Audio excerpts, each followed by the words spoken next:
We're in England, in the village of Turville. It's 1871.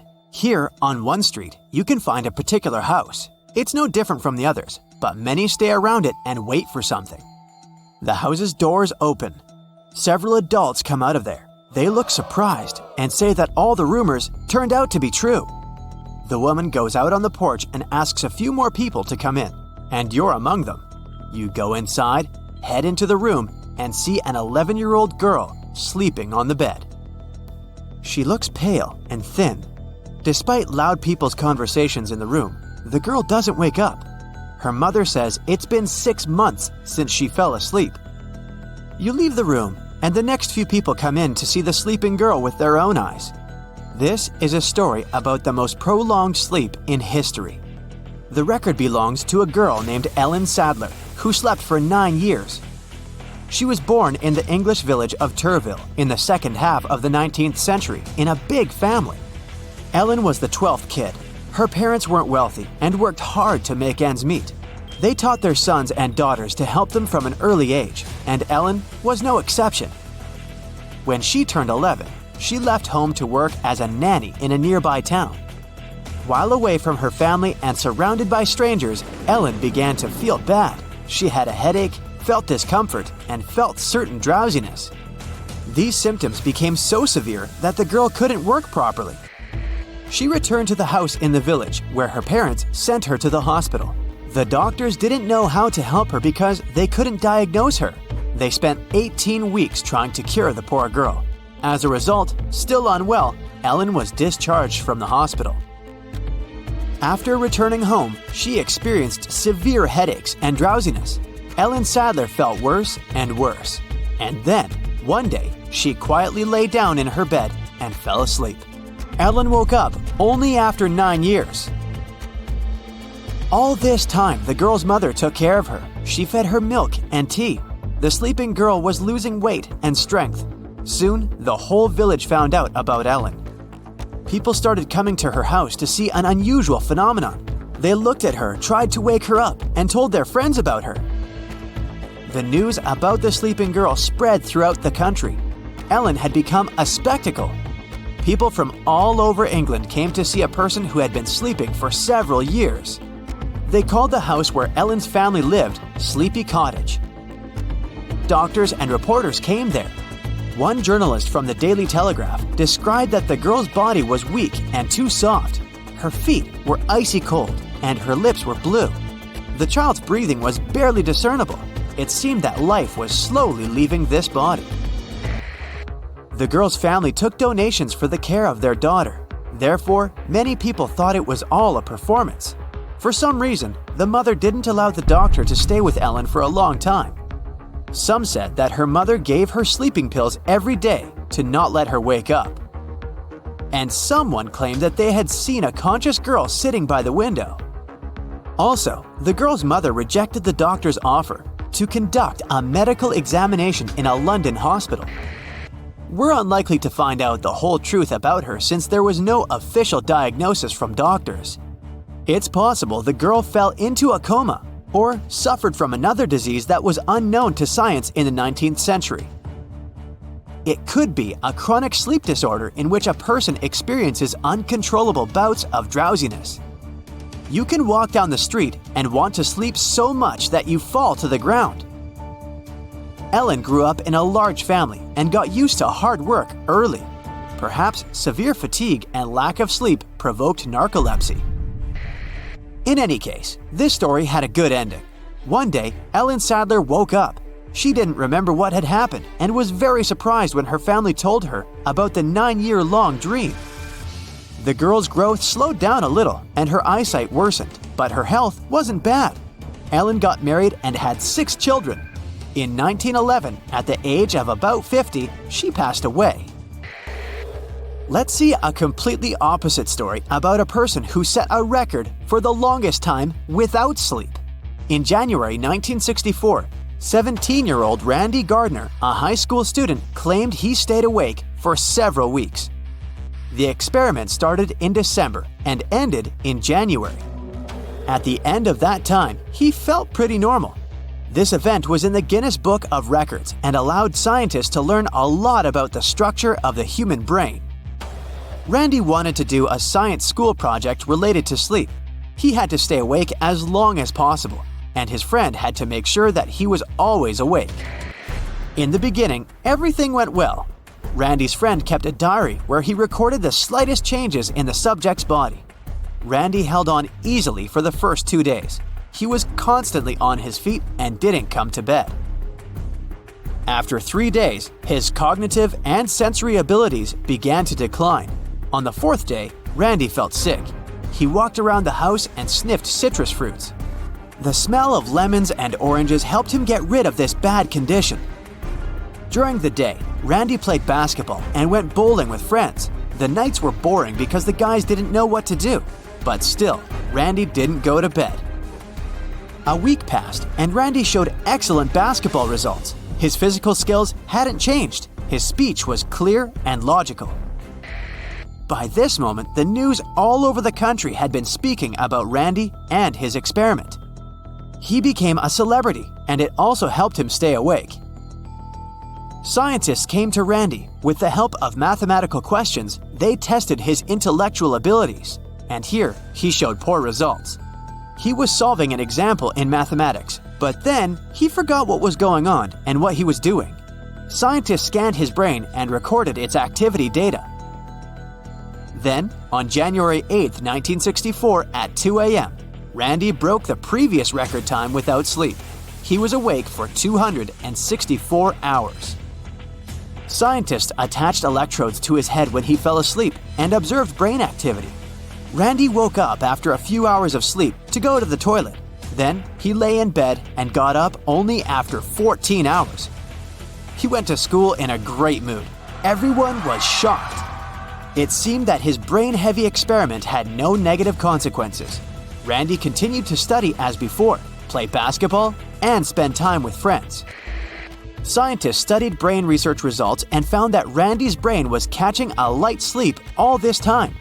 These are called microsleeps, and the curious thing is that the person who's experiencing it may not even notice that they're technically sleeping. Several years passed. Everyone already forgot about this record. Randy grew up. One day, a reporter remembered Randy's experiment and interviewed him. He admitted that the experiment hadn't passed without a trace. For many years, Randy experienced severe insomnia. It was driving him crazy. He spent a lot of time and effort to overcome this disease. Fortunately, he managed to adjust his sleep regime. Randy slept 6 hours a day, which was quite enough. Repeating this experiment is a bad idea. Even 2 days without sleep are a great stress for the body. For thousands of years, people have survived hunger and complex work conditions. Our heart is trained to experience high loads, and our body can survive difficult situations. But our body has never encountered a lack of sleep in the entire history of humanity. Evolution has not taught us to endure sleepless nights without consequences, which is why it's bad for our health. You're walking down the street. You see a strange-looking antique shop called Ageless Trinkets of Mr. Bright. You're curious, so you enter there. You take a look at all the weird stuff. Suddenly, an old folded parchment paper catches your attention. It's a world map, but something's off with it. Instead of showing the countries as you know them, it shows the locations of 4 mythical lost worlds and civilizations. Mr. Bright, the shop owner, comes next to you after realizing your shock.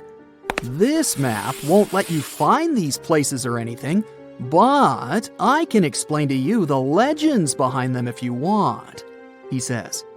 Let me begin with Atlantis.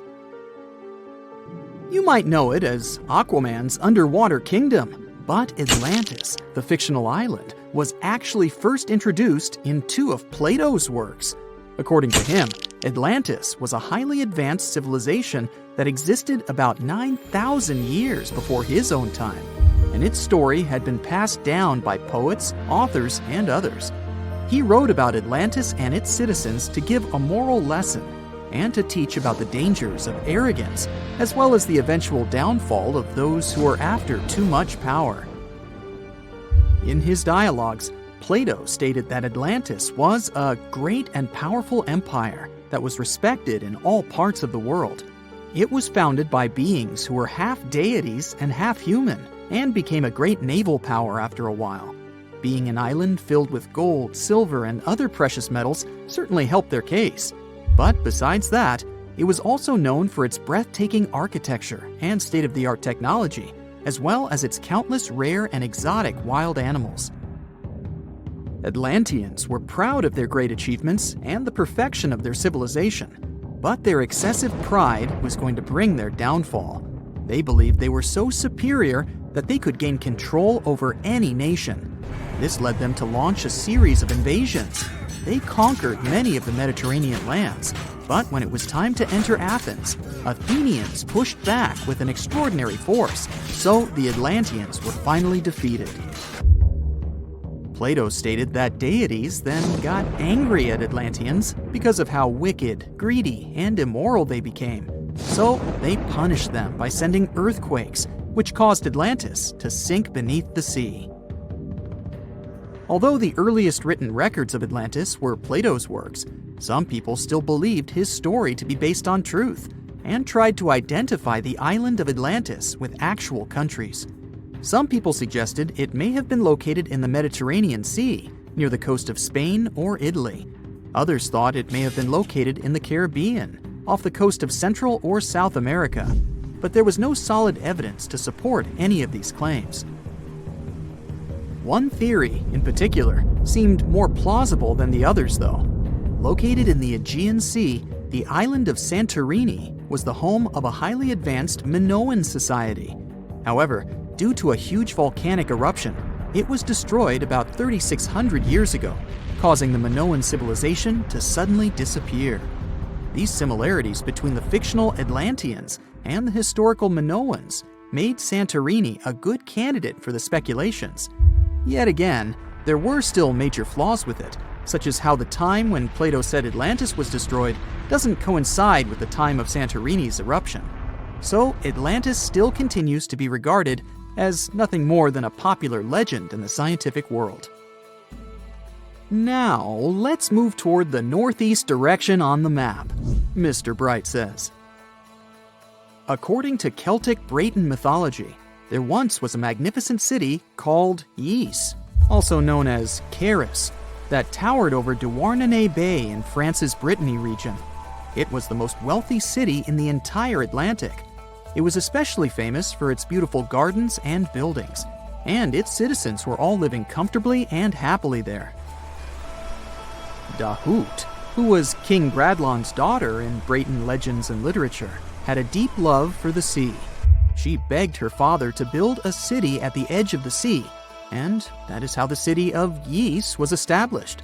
Little did she know that she would be the one responsible for the destruction of her father's beloved gift.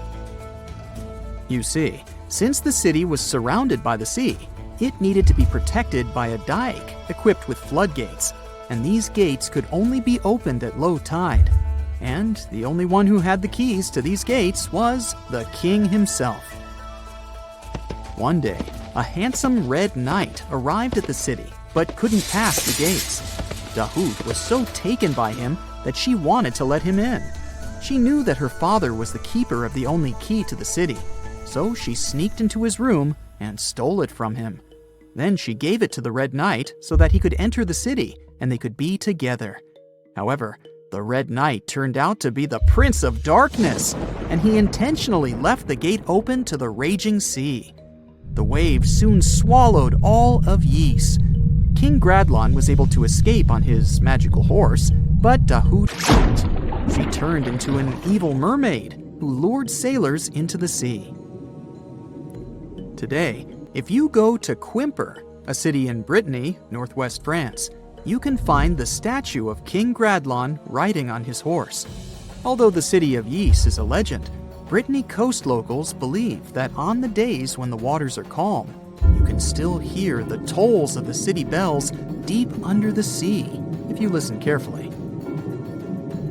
Mr. Bright then points at the Indian Ocean on the map and says, "Now, have you heard about Lemuria?" Back in the mid-1800s, A few scientists suggested that there was once a continent that existed in the Indian Ocean, somewhere close to the south of modern-day Sri Lanka. The first one to popularize this theory was the British lawyer and zoologist Philip Lutley Sclater. In his paper, The Mammals of Madagascar, he stated that he found lemur fossils in India and not in Africa. However, this discovery was extremely shocking to him because of the fact that lemurs' original homeland, Madagascar, is much closer to Africa. He proposed that this was possible only if some larger continent connected the two once. He stated that this continent must have eventually sunk to the ocean floor. He then named it Lemuria, and hence the theory was born. People who came after Sclater took his theory a step further and thought that Lemuria was also the home of an extinct race of humans called Lemurians, who had 4 arms and enormous bodies, and were also the ancestors of modern-day humans, as well as lemurs. Of course, as new scientific discoveries were made on plate tectonics, evolution, and the study of DNA, the theories regarding the fictional continent called Lemuria were debunked. The last fictional land on the map is Agartha, Mr. Bright says. Taking its roots from Eastern mysticism, one legend says there's a kingdom called Agartha that is located deep beneath the surface of the earth. It's where all 4 corners of the world are connected by paths and tunnels. It is said that there's a secret entrance into Agartha hidden in the Gobi Desert, and it's built by Agarthans themselves using advanced technology that can't be detected by us, the surface folks. According to some beliefs, Agartha exists to counterbalance the energies of those who live above the surface. While we live in a state of rush and heightened emotions, this world beneath us is the total opposite. Some even say that those who escaped Atlantis fled here to continue their lives inside the Earth's core. And yet, others think it's actually a land that's crawling with all kinds of monsters. But there's no need to be scared, since modern science proved Earth's core is not actually hollow and is a solid hot iron ball. So you can cancel your journey plans to the center of the Earth if you've made any. Thanks, Mr. Bright. We're in the Caribbean, and these are the Taino people. Scientists have long believed that they were the first inhabitants of the Greater Antilles, and those people were roaming the Isles long before Columbus discovered this place. However, a recent discovery showed that there were some other peoples living there. These guys are called the Archaic people, and they are now known for being good at using stone tools. They've used a whole bunch of polished tools, such as hammers, axes, and whatsoever. We still haven't found out how they managed to invent and produce all those tools without special equipment. Scientists are now looking for a sort of necropolis or a similar archaeological site to find out more about these people. Another curious settlement was found a couple of years ago, not far away from Florida. This one is pre-Columbian too, but it seems that the dwellers there were more into fashion than crafting using stone tools. The scientists discovered a complex of 37 oyster shell rings. There were many households with these rings, and the locals would produce beads from the shells of marine creatures. By the way, long ago, beads weren't intended only for fashion, but they were also an important social instrument. People would sew them on their clothes to manifest their power or wealth. Sometimes archaeologists manage to discover whole cities. This is exactly what Eleni Korka, an archaeologist from Greece, did. She found the lost city of Tania back in 2018. It wasn't a lucky coincidence. The whole search took as much as 34 years. By the way, Tania was even considered a mythical city. The city of Tania was a Trojan-founded city, and the ancient texts claimed it was incredibly wealthy. Well, seems like the texts were true. The archaeologists found around 200 coins on the site. Some jewelry was found there too. For instance, there was an iron ring with a seal. They also found a gold coin that was supposedly used to pay for a journey to the afterlife. Yeah, back then, people believed that it existed, and they needed to pay for a ticket to get there. The discovered clay, stones, and marble floors help us imagine what their dwellings looked like. And the archaeologists also found some vases there. One of the earliest examples of human-made art is located in the cave of Altamira in northern Spain. The paintings in a Paleolithic cave are so special because they're not monochrome, but have several colors combined. Still, these earliest masterpieces were hidden for a long time. They were only discovered in 1868, and today, this cave is a UNESCO World Heritage Site. Despite how old these paintings are, they're well preserved because they've been well isolated for all this time. Since the gallery was located deep in a cave, it was almost impossible for external climatic influences to ruin these prehistoric masterpieces. We're now in England, 2009. Meet Terry Herbert, a member of the Blockwitch Research and Metal Detecting Club. One day, he was casually inspecting plowed farmland in Staffordshire with a metal detector.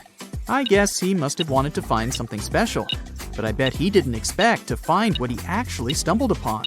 He discovered something that scientists later called the largest hoard of Anglo-Saxon gold and silver metalwork ever found. There's a list of items discovered, but if I start reading it to you, it's going to take me a really long time.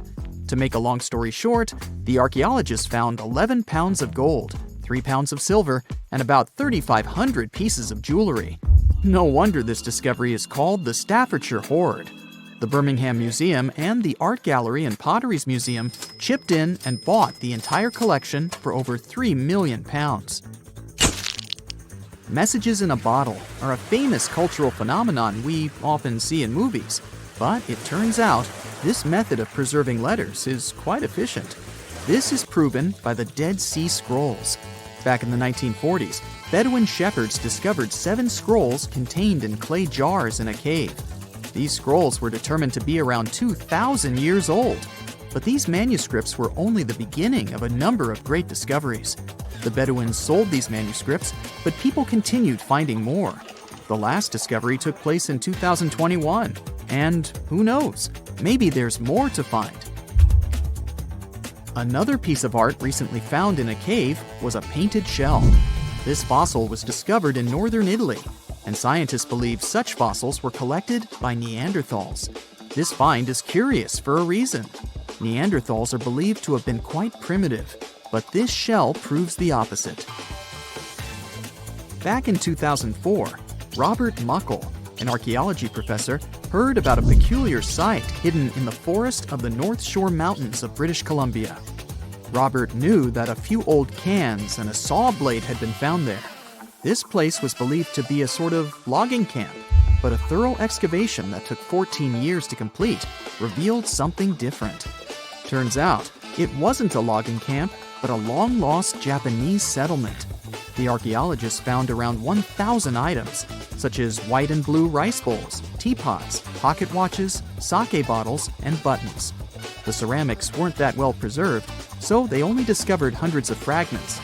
In one of his interviews, Robert mentioned that they also found remnants of a bathhouse. The community that lived there was pretty small, since there were only about 14 houses found. The scientists believe that they must have lived there in secret.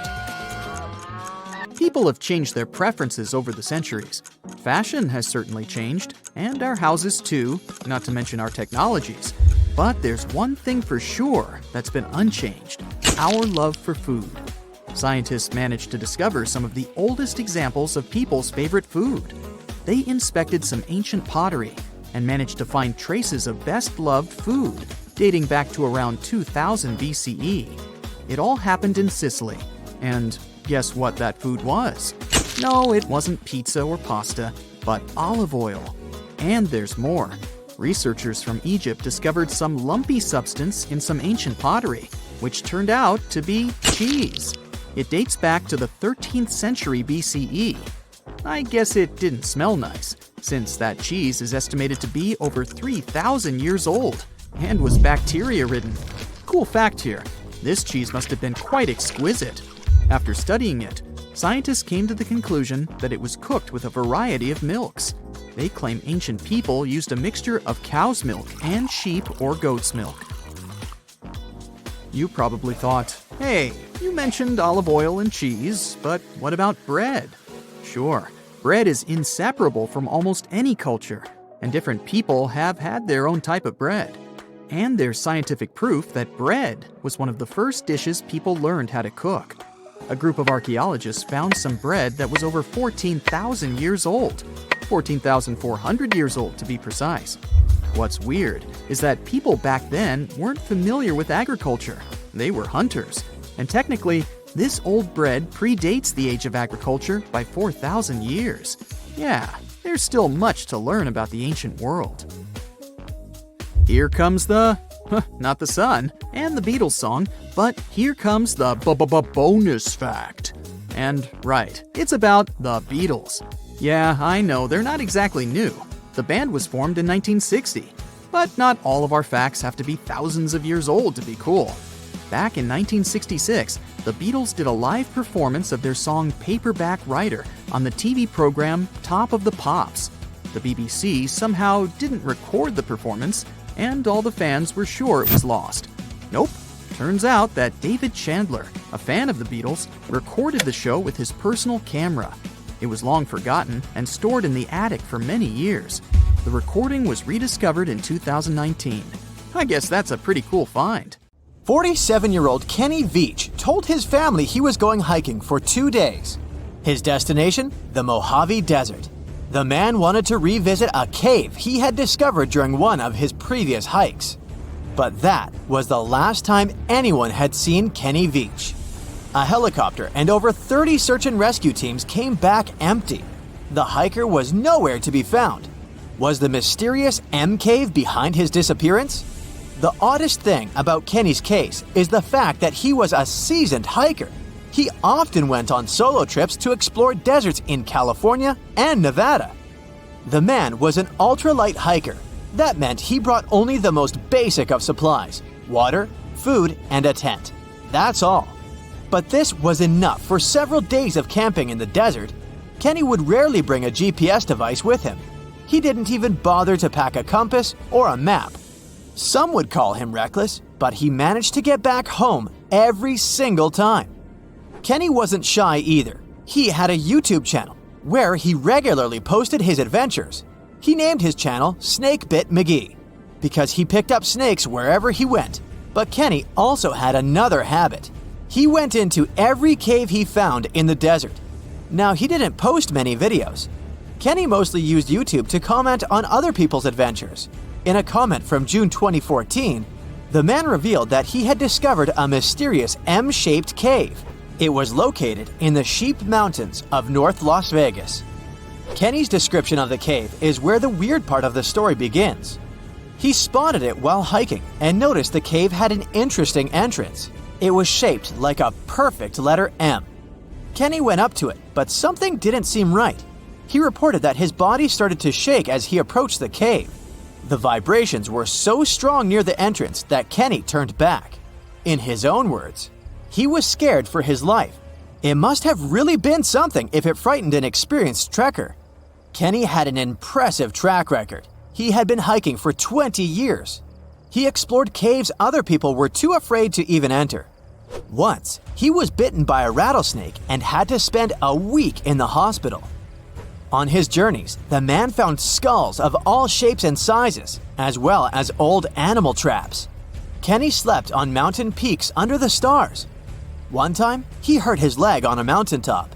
He had to walk 20 miles back to his truck. It was 100 degrees Fahrenheit that day, and Kenny had 1 cup of water to keep him going. Kenny Veach was a true survivalist. But this one cave was a mystery to him.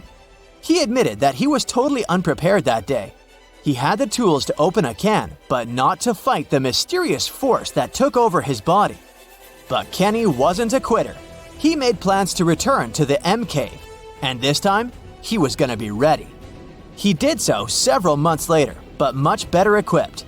But the trip turned out to be a bust. He recorded a video, but couldn't find the cave. Was that it? Was the brave explorer finally going to quit? Not by a long shot. His followers on social media wanted him to solve the mystery. So he went out into the desert for the 3rd time. He planned a short, overnight trip, but nobody ever saw him again.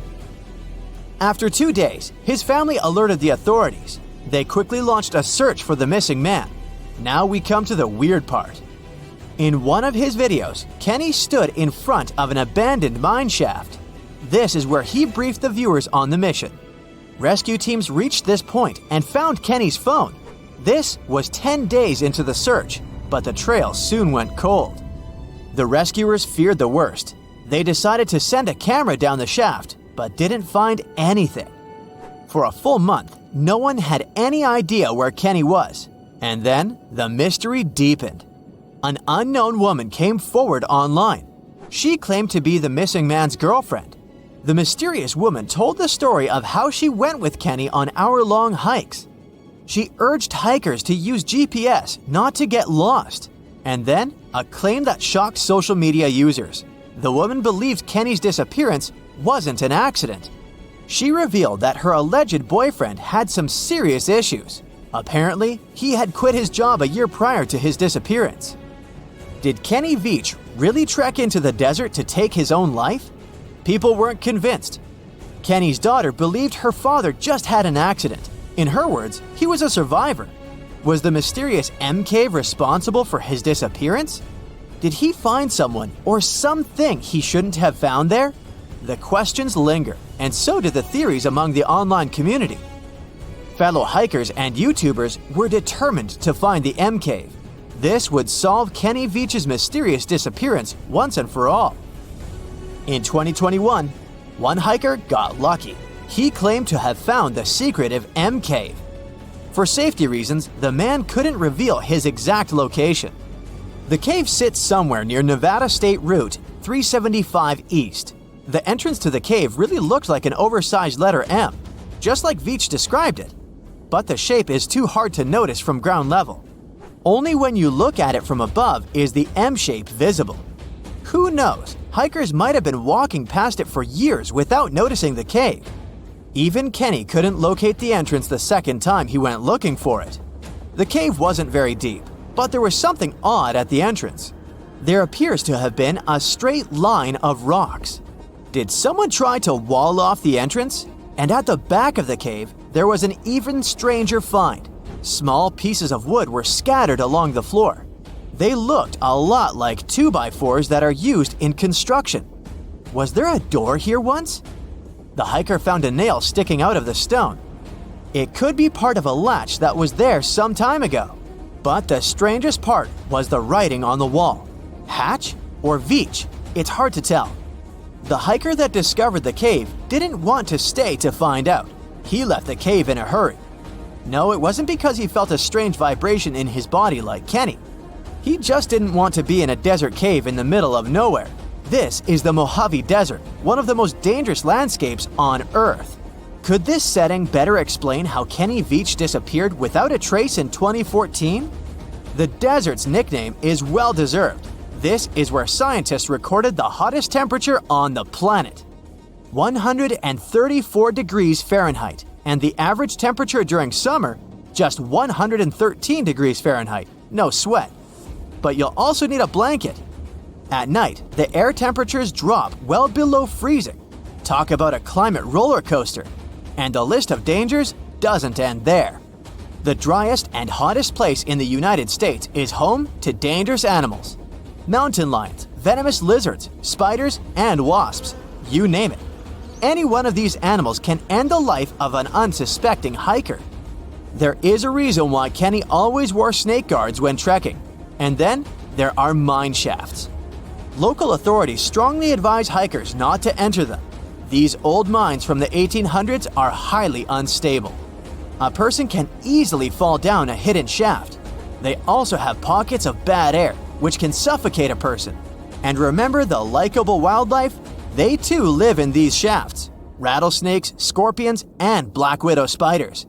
Kenny Veach could have easily fallen into one of these shafts, and there would be no help for him from miles around, since Nevada is one of the least populated states. Hey there, curious history buffs. Have you heard the legend of the ancient race of giants of Nevada? Yes, I'm talking about actual giants that allegedly lived thousands of years ago. Now I know what you're thinking. Giants, really? Well, archaeological finds add fuel to this debate too. And here's where it gets interesting. Lovelock Cave was indeed used as a burial site, and some of the remains found there are much larger than average human bones. The cave is by the Humboldt Sink in western Nevada. It was once part of an enormous lake, which eventually dried up, leaving a number of smaller ones, including the Humboldt Sink. The cave became the home of the Site-Ka tribe. According to the legend, these red-haired giants were so big that they had to be buried in the cave itself. Indeed, later on, archaeologists discovered 8 to 10 foot tall skeletons. This legend started to unfold when a mining engineer named John T. Reed talked to the locals in 1886. Once Reed saw the cave, he knew he was onto something. The news spread soon, but the cave was attracting another type of attention too. The deposits of a fertilizer known as guano were discovered inside the cave. So a mining company began excavating the precious resource in 1911 and soon shipped more than 250 tons of the fertilizer to San Francisco. Unfortunately, some of the human remains and artifacts were neglected and lost in the mining process. This led to an official excavation in 1912 and 1924. After the top layer of guano had been mined, strange objects started to surface. Around the area, the earliest evidence of human habitation dates back about 4,000 years. The Lovelock culture lasted for some 3,000 years, and they left us with 10,000 stunning artifacts. The pits in the cave were like a series of time capsules hidden at different depths. Archaeologists determined the age of each pit by its depth. It turns out that many different groups used the cave for storage over a really long time, and the things they stored there give us a really cool glimpse into their cultures. It's like a giant ancient storage unit full of hidden treasures. What have the researchers found besides the giant bones, you might ask? Some other bodies were mummified using a method similar to the one applied by ancient Egyptians. These remains also had something in common with the bodies discovered as far south as Lake Titicaca. Both mummies had some red hair. Yet, there are scientists who believe this reddish hue is the result of the interaction with the environment in which the bodies stayed. So, while the story of the red-haired giants may be a wild and intriguing tale, not everyone is convinced. Some experts believe that the bones found in Lovelock Cave are simply the remains of prehistoric animals, like mammoths or sloths. But others insist that there's something more to the story. Other relics, such as finely crafted baskets and exquisite duck decoys made from tule fibers, were also found there. In any case, this cave is worth the attention it gets. By the way, you can still visit this cave today and see the pits of different depths with your own eyes. But let me tell you one thing. It's in a hot, dry, and isolated place. Archaeologists have made another discovery that seems to be straight out of a legend. They think they found the palace of the one and only Odysseus, who was the legendary Greek king of Ithaca and the hero of Homer's epic poem. Move over, Indiana Jones. We've got some real-life adventure happening here from around 1300 BCE. Apparently, this is the only palace mentioned in Homer's epic poems that hasn't been found. The excavations have been made on the Ionian Islands, and the view from the ruins found on the island of Ithaca are exactly as described in the Odyssey, says the professor who led the excavation team. Known to the ancient Romans as Ulysses, the Greek hero took 10 years to return home to Ithaca after the fall of Troy. For many years, Homer's other epic, called the Iliad, which tells the story of the protracted siege of Troy by the Greeks, was regarded as a myth too. But then, in the 1870s, Troy was rediscovered in modern-day Turkey's Çanakkale city.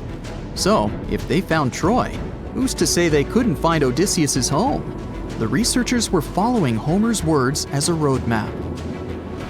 The excavation site has a building complex with 2 levels. It has important finds, such as storerooms and workshops, a complicated drainage system, and fragments of pottery. It also has a well from the 8th century BCE. which is around the time when Odysseus is believed to have been the king. Yet, not everyone is convinced that the team has actually discovered the home of Odysseus. A British researcher named Robert Biddlestone insists that Homer's description of ancient Ithaca isn't very similar to the island that now has its name, and that Odysseus's kingdom was actually on the Isle of Cephalonia. However, Italian archaeologist Adriano La Regina might have a more realistic approach to this debate. He says that whether this find has a connection to Ulysses or not, what's more important is the discovery of this royal palace. Once upon a time, in a land far away, the Klamath Indians spread a legend about the creation of Crater Lake. Okay, maybe this land is not that far away, and it still exists. You can find it in south central Oregon, in the western United States. Anyway, the legend has it that this lake was formed in a vicious battle between two volcanoes, Mount Mazama and Mount Shasta. Then the spirits of Earth and the Sky, which are Lau, who ruled the below world, and Skell, the chief of the above world, joined the fight. It turned into a geological drama. During the battle, darkness veiled the land. The fight was over when Mount Mazama collapsed and sent Lau back into the underworld. Then the rain filled the pit and created a lake in the place where the mountain had once stood. Flash forward to our time. Scientists have discovered that Mount Mazama did erupt 7,700 years ago. Artifacts found in the area prove that the legend indeed contains some details about the explosion. The tale says that red-hot rocks were flying through the sky. This happened during the volcanic eruption that caused the mountain to collapse. This created the volcanic caldera, which later on got filled with water. What makes this legend came true story unusual is how long it has existed.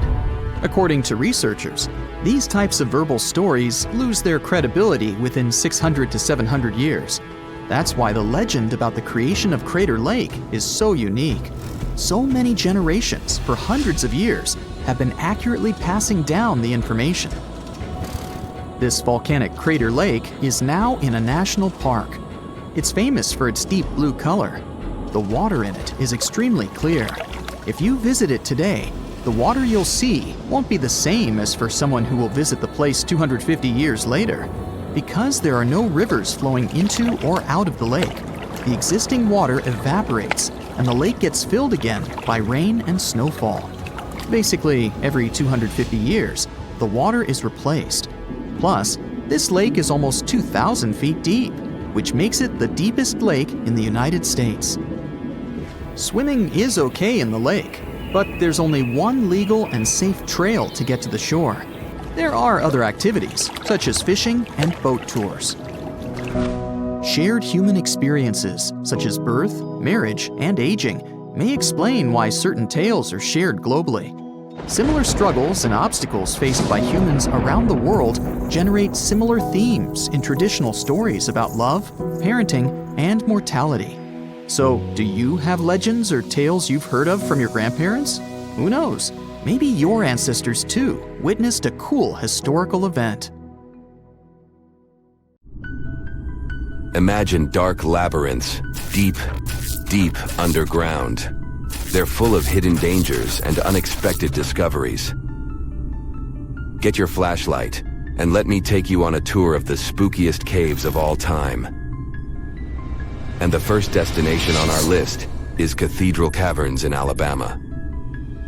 Originally, this place was called Bat Cave, but it was later renamed because of what it looks like. As you approach it, you can't help but notice its huge entrance, measuring 126 feet wide and 25 feet high. But this grand entrance is just the beginning. Inside the cave, there are some of the most beautiful formations nature has ever created. One of the most famous of them is probably Goliath, a giant 45 feet tall stalagmite with a circumference of 243 feet. Other amazing sites you might want to visit include a caveman balancing on top of a flowstone wall, a frozen waterfall, and a forest of tall stalagmites. You're probably curious. How did such an exciting place make it onto the list of the scariest caves out there? The thing is, the sheer size of the cave is still unknown, and only about 2 miles of it are mapped and open to the public. But the cave can and does show its dangerous side from time to time. For example, the directors of the 1984 sci-fi movie What Waits Below filmed a lot of scenes in cathedral caverns. But during the shooting, 17 cast and crew members got carbon monoxide poisoning and had to be immediately taken to a hospital, barely avoiding serious consequences. But let's move further to Moaning Cavern in California. What makes it particularly creepy is the bizarre breathing sound. It's produced by water dripping through bottle-like openings at the base of the cave. If a person who's unaware of the nature of this breathing comes close, this ominous respiration might cause them to steer clear of the place. On the other hand, these moaning sounds might have evoked curiosity in some adventurous souls, and usually it didn't end well. Researchers have found the remains of more than 100 prehistoric people who fell down the cave's 410-foot chasm around 13,000 years ago. These days, you can go on a tour around the cave, but no deeper than 165 feet into the vertical opening. If you're feeling particularly bold, you can rappel down. But you'll still have to exit using a Gothic-looking wrought iron staircase. Be careful not to slip. It's a long way down. The next cave we'll visit is ominously called Hellhole. You can find it in West Virginia.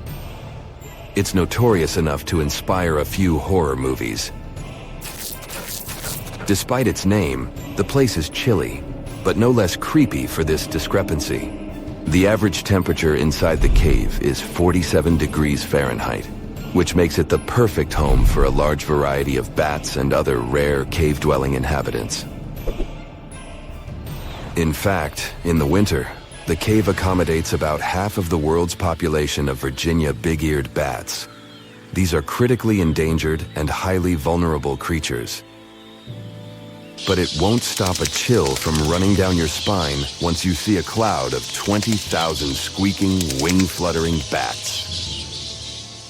Bell Witch Cave is a relatively small formation located in Tennessee.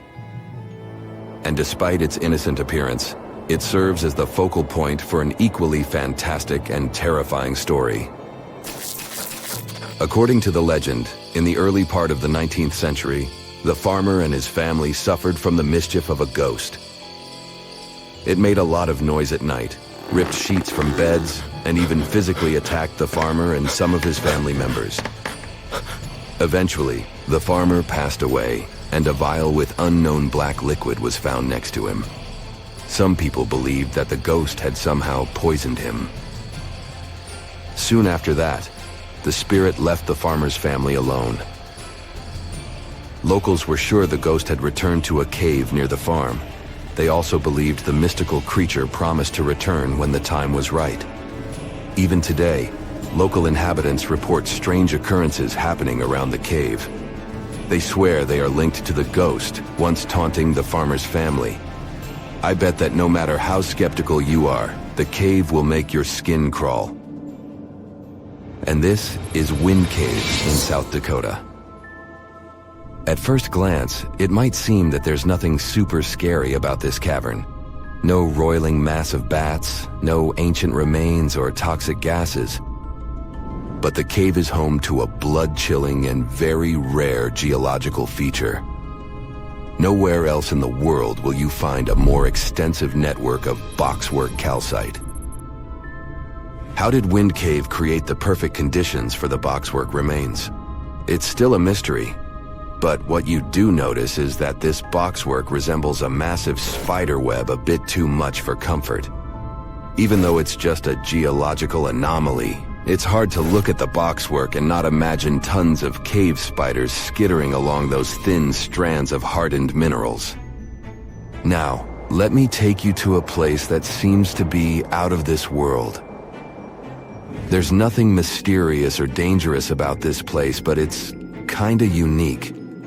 Life inside this cave has been isolated from the outside world for about 5.5 million years. And it does show. See for yourself. Because of such long isolation, the conditions inside Mobile Cave are like nowhere else in the world. Despite a severe lack of sunlight inside the cave and the toxicity of the air, a unique ecosystem is flourishing there. The cave is located a few miles west of the Black Sea in Romania, and it was first found in 1986. These days, you can only visit it if you have special permission. But even if you have it, the central caverns are guarded naturally by super narrow limestone tunnels and vertical shafts. So, those who are familiar with claustrophobia shouldn't enter this place. In the depth of the cave, the air has twice less oxygen than the air outside. It contains a lot of carbon dioxide and hydrogen sulfide, which means it's not the freshest air you can breathe. It's also pitch black inside the cavern.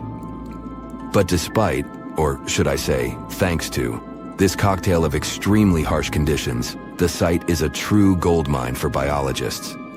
Life seems to be booming here. In a 1996 study, scientists identified 48 species living there. 33 of them are unique to the cave. Most of the creatures inhabiting the cave are tiny. They have long limbs and antennae, helping them navigate in the dark. They also have no vision and lack pigment, which makes sense. Why would you need to be able to see if you live in total darkness? And why would you need to be pretty and colorful with no one to see you? Now, get ready to explore one more cave. No less amazing, but very different. This is the Giant Crystal Cave, aka Cave of the Crystals, in Mexico. These massive crystals were found in 2000 by a mining company after the water was pumped out of the cave. 2 miners then entered the drying cave on foot and saw the crystals. These awe-inspiring crystals are actually massive gypsum pillars hidden 984 feet underground. Scientists estimate that the crystals could have been already growing for 500,000 years. That's why many of them are so long and wide that you can walk across them. Unfortunately, visiting this wonder of nature is impossible at the moment. But maybe it's for the better, since Giant Crystal Cave is a dangerous place that can easily turn into a trap. For tens of thousands of years, it was filled with groundwater, which was originally pushed upward into the opening by a magma chamber located in the depths of our planet. The magma under the cave kept the water hot, but eventually, the temperature of the water dipped below 136 degrees Fahrenheit. As a result, the water started to fill with calcium and sulfate, whose particles began to recombine into gypsum, and then white-tinted crystals took over the cave. And since they stayed underwater, they were able to keep growing. In 1991, somewhere in the lush jungles of central Vietnam, a local logger found a mysterious hole among the foliage and bushes. He looked in there and felt a strong wind blowing into his face. Then he heard a strange sound from the cave depths and realized that it was the sound of a river. The logger didn't check the cave, but decided to go back there with a flashlight and a rope. When he returned, he couldn't find the cave anywhere. He spent a few years searching for it. Finally, in the 2000s, the logger managed to locate it again. In 2009, he brought scientists to this place. They found out the cave, called Doong, is the largest in the world. There's so much space here that you'll hear a long echo if you shout. Doong's main passage reaches 660 feet in height in some places, which is more than half as tall as the Empire State Building. The area of the cave is so huge that an entire New York City block with 40-story skyscrapers would fit in there. There's a deep underground labyrinth under the jungles of Vietnam, hiding 3 of the largest caves in the world, and Doong is number 1 on this list. The vast space inside is filled with various plants, unique microclimates, and different landscapes. There's a real jungle growing underground. It became possible thanks to the collapsed ceiling in some places. It lets sunlight penetrate there from above. There are huge stalactites 250 feet high on the ceilings and walls, which is more than the length of a passenger Boeing. They've been here between hundreds of thousands and millions of years. Some limestone deposits are more than 450 million years old. It means they've existed since the time long before the dinosaurs. Besides the jungle, there are also many rivers in the cave. They were formed because of rainwater coming down from holes in the ceiling. These rivers are smooth and fast, like slides in a water park. But riding them isn't the best idea, since they can carry you into one of those long labyrinths that the cave is full of. And we still don't know where they're going. You may find yourself in another unknown part of the cave. This is what happened in 2018. 3 divers accidentally discovered new areas in Sindong. The cave turned out to be much bigger than everyone thought. They dove into one of the cave's lakes and reached a depth of 256 feet. At the bottom, they found a separate tunnel. Divers lowered a fishing line with a lead weight there and found out that this place reaches a depth of 394 feet, and the tunnel is more than half a mile long. We still don't know the exact size of the tunnel. Sindong also connects to another huge cave. There are lots of things you can see in Sindong besides underground labyrinths and rivers. You can find spacious rooms with lakes, and you can walk for hours along dark mountain corridors. This place is strikingly beautiful, but dangerous at the same time. And the coolest thing is that you can take a walk here. Since 2013, Sindong Cave has been open to tourists. It's not just an easy walk to take some selfies though. The expedition to the cave lasts for several days. For the first day and a half, you'll explore the 3rd largest cave in the world. And only after that, you'll reach Sindong. The path will take you through rivers, dense jungles, mountains, and rocks. You can meet many exotic birds, monkeys, and other animals. And according to many people, the way to the cave is even more impressive than the cave itself. When you reach your destination, you'll spend the next few days exploring Sindong. Together with other tourists, professional guides, and porters, you'll be sleeping in tents in different places in the cave every day. You'll see some stunning landscapes and, get ready for this, 400-million-year-old majestic fossils. There are also dark rooms with lakes that are good for swimming. Such adventurous expeditions become more popular every year.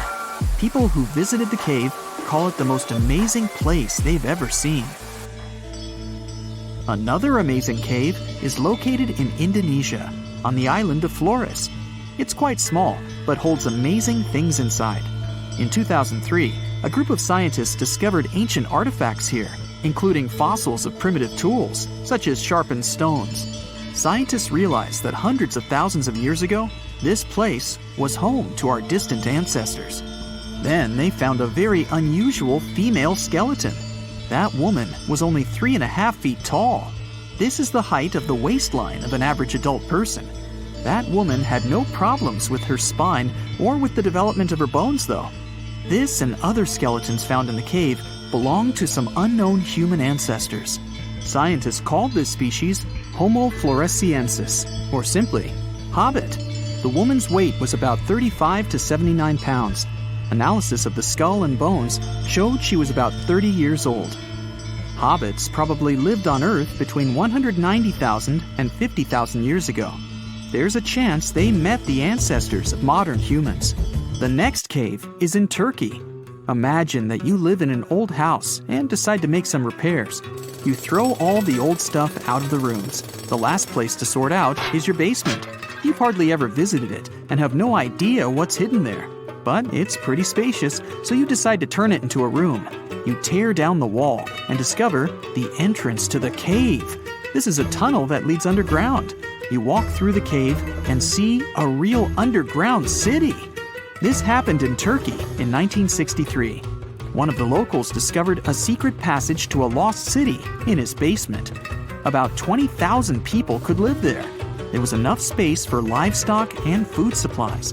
It's not just a maze of tunnels. There's a chapel, a school, stables, kitchens, walls, and other signs of civilization.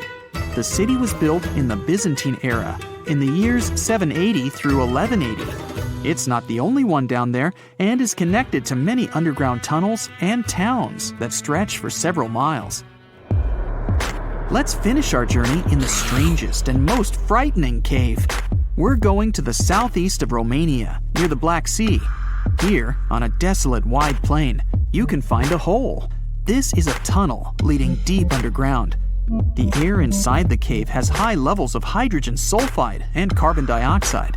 Under normal conditions, the air we breathe contains around 20% oxygen, but it's only 10% here. You won't be able to breathe freely without an oxygen tank. The water and air here are poisoned. Almost no animals are able to live in such conditions, at least the ones we know about. And this cave is filled with 48 species of living organisms, 33 of which are new unknown species. Creeping things that live here can scare you, especially if you're afraid of bugs. Strange white snails and white spiders are crawling along the walls. An unknown species of leeches and transparent shrimp are swimming in the water. White millipedes with huge mustaches are creeping on the ground. Here you can also meet an unknown kind of scorpion with a transparent white body that doesn't look like any other kind of scorpion. Nothing here looks like ordinary animals at all. All creatures in the cave are white or transparent.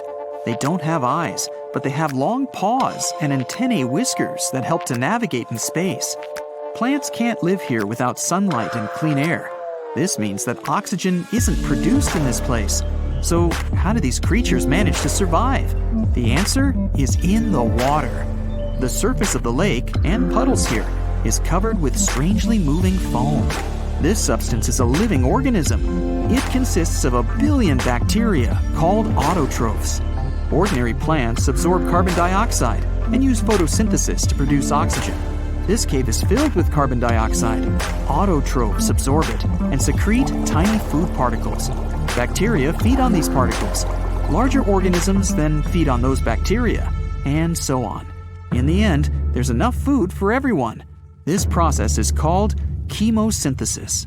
It's like photosynthesis, but uses water instead of sunlight in its chemical reactions. In this cave, evolution has created a completely unique biological system, separate from the rest of the world. Now the first rule is not to panic, the guy says. He gives Michael a thick suit. The weather is hot here, and the outfit seems very warm. You can't go without it, he adds. Michael puts on the outfit and feels goosebumps all over his body. Why is it so cold? The guide explains this is a unique cooling cloth. It'll save Michael from heat stroke inside the cave. The guide gives him an oxygen tank and a mask. Are we gonna dive? Michael asks. No, but your lungs may fill up with water if you don't use it. Michael's knees are shaking with fear. He doubts this whole idea. Welcome to one of the most dangerous caves on the planet, the guy says as he enters the dark space at the foot of a mountain. This place is called Crystal Cave, and it's located in Mexico. Magma had leaked here from the hot bowels of our planet 26 million years ago. It was coming and cooling down again and again. There was so much magma that it formed a mountain. Along with magma, mineral-rich water got here.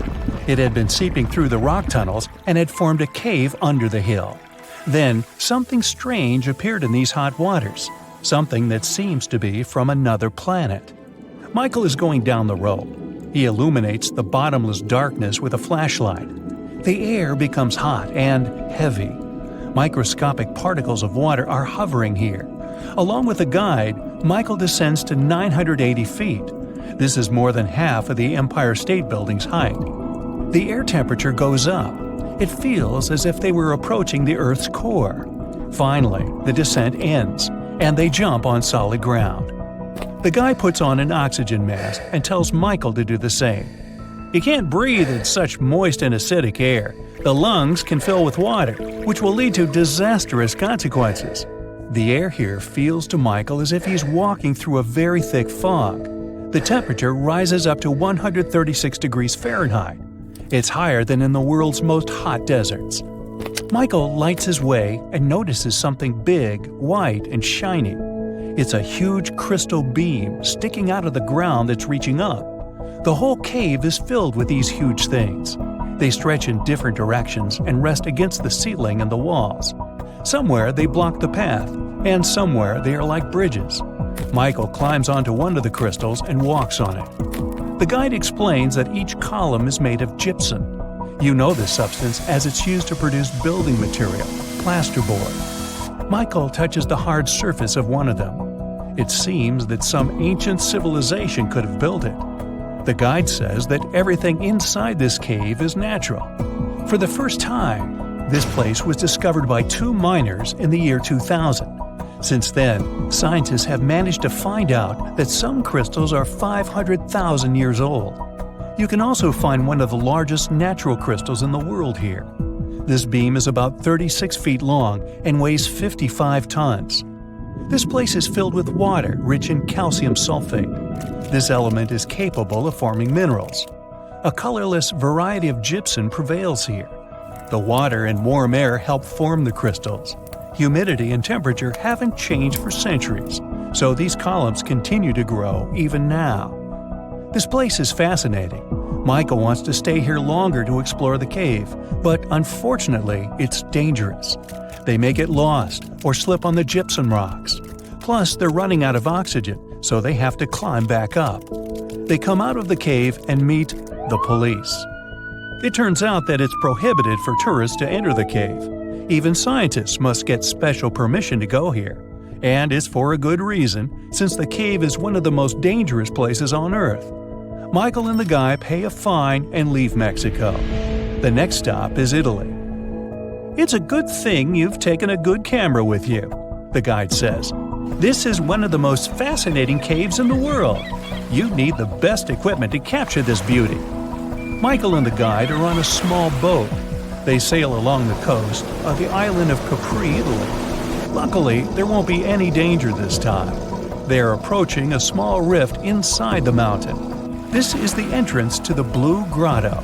The hole is so tiny that only one boat can pass through it. Michael and the guide get into another dimension. The cave is filled with water. The walls are shining with blue light coming from the lake's depths. Michael takes pictures of the cave and notices that the entrance they got through glows with a bright white light.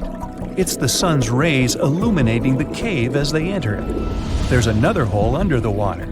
The sunlight penetrates through it, filling the lake with a blue glow. But it's time to move on. The next cave is in New Zealand. They arrive to the North Island. There's a place deep underground with winding, intricate caves. They appeared here about 30 billion years ago. Michael and the guide approach the entrance to the dark cave. Michael turns on a flashlight. "Take it away," the guy says. "You won't need it inside." They come in. Michael opens his mouth in surprise. The whole cave is filled with glowing lanterns. They are all living creatures, fireflies. They're shining with a blue light. Michael feels like he's on another planet. The entrance to the cave is limited to not harm the fireflies. Scientists use automated equipment to monitor the cave. They watch the temperature and the level of carbon dioxide necessary to maintain the life of glowing beetles. If many people get here, the level of carbon dioxide will increase. The time for a visit is also limited, so they ask Michael and the guide to leave the place. "Now, we're going to see something creepy," the guide says. "Are you ready?" And the next stop is California. The place is called Moaning Caverns. The cave seems quite ordinary from the outside, but the guide looks a little nervous and scared. They attach the rope to the belt and begin the long descent. The bottom is 165 feet deep. It's the height of a 15-story building. It seems not so big compared to the Crystal Cave. As Michael is going lower, it's getting cold and dark. At this point, all sounds from above disappear. They slowly sink into an ominous silence. "What is it?" Michael asks, startled. "I think I've heard someone's voice downstairs." The guide touches his lips with his finger to keep Michael silent. A long, prolonged human moan is coming from the dark cave depths. In the first seconds, Michael freezes. Then he quickly climbs up along the rope. The guide laughs at him. They hear another moan. Michael gets out of the cave and pulls the guide's rope to get him out. The guide says this is one of the creepiest caves in the world. The air and wind circulate deep inside and create a sound similar to a moan. Tourists often go down there to tickle their nerves. Also, they found about 100 skeletons of ancient people at the bottom of the cave, and no one knows how they got there. Michael doesn't want to go back inside the cave. He asks the guide to tell him how caves form. It turns out that it all starts when the ground absorbs acid rain consisting of water and carbon dioxide. The liquid penetrates through the soil and comes into contact with hard rock surfaces. When water touches limestone or dolomite, it dissolves them and helps to form an empty space. Every year there's more and more space around. The rain continues to fall and accumulate in this open area.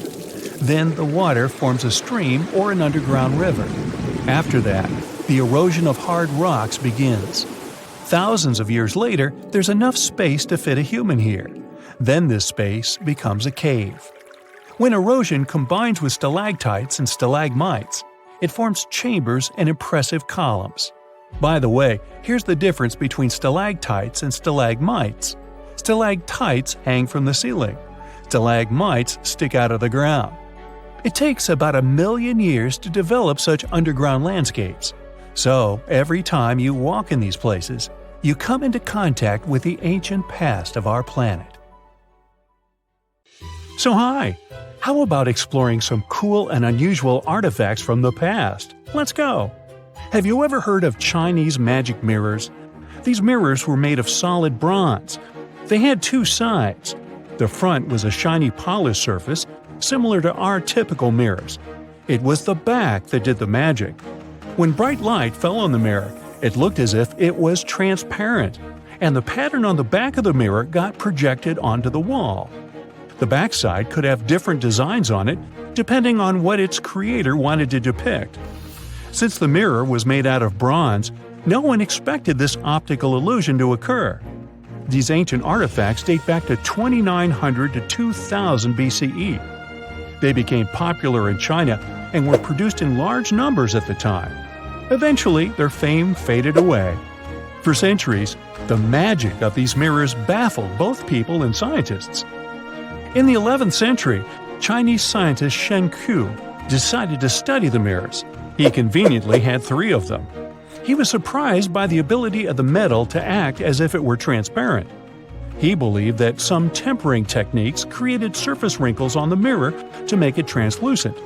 Yet these wrinkles were imperceptible to the human eye. It turns out he was right.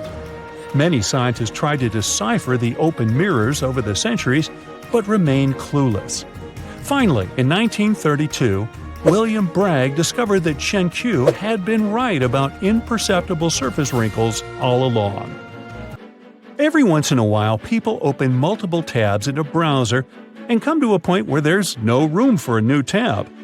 Apparently, this had also been happening long before computers and the internet were invented. Meet the 16th century browser. This is a full-size book wheel. It's kind of a custom-made rotating bookshelf. Gregory Hayworth, a specialist in textual science, says that this tool has a system of epicyclic gears. That means that the book wheel has a working principle like a planetary system. One gear rotates around another.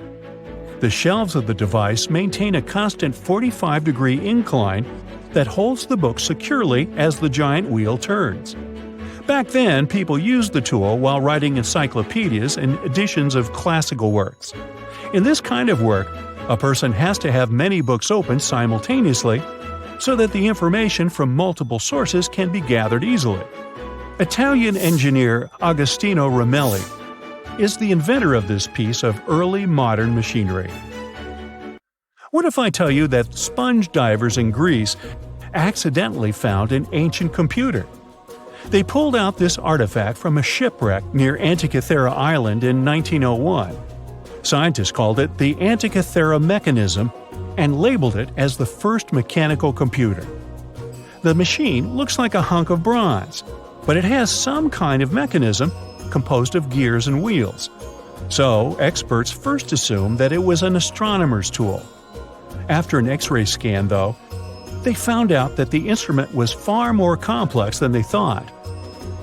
The artifact was meant to calculate astronomical positions, track the 4-year cycle of athletic games, and so on.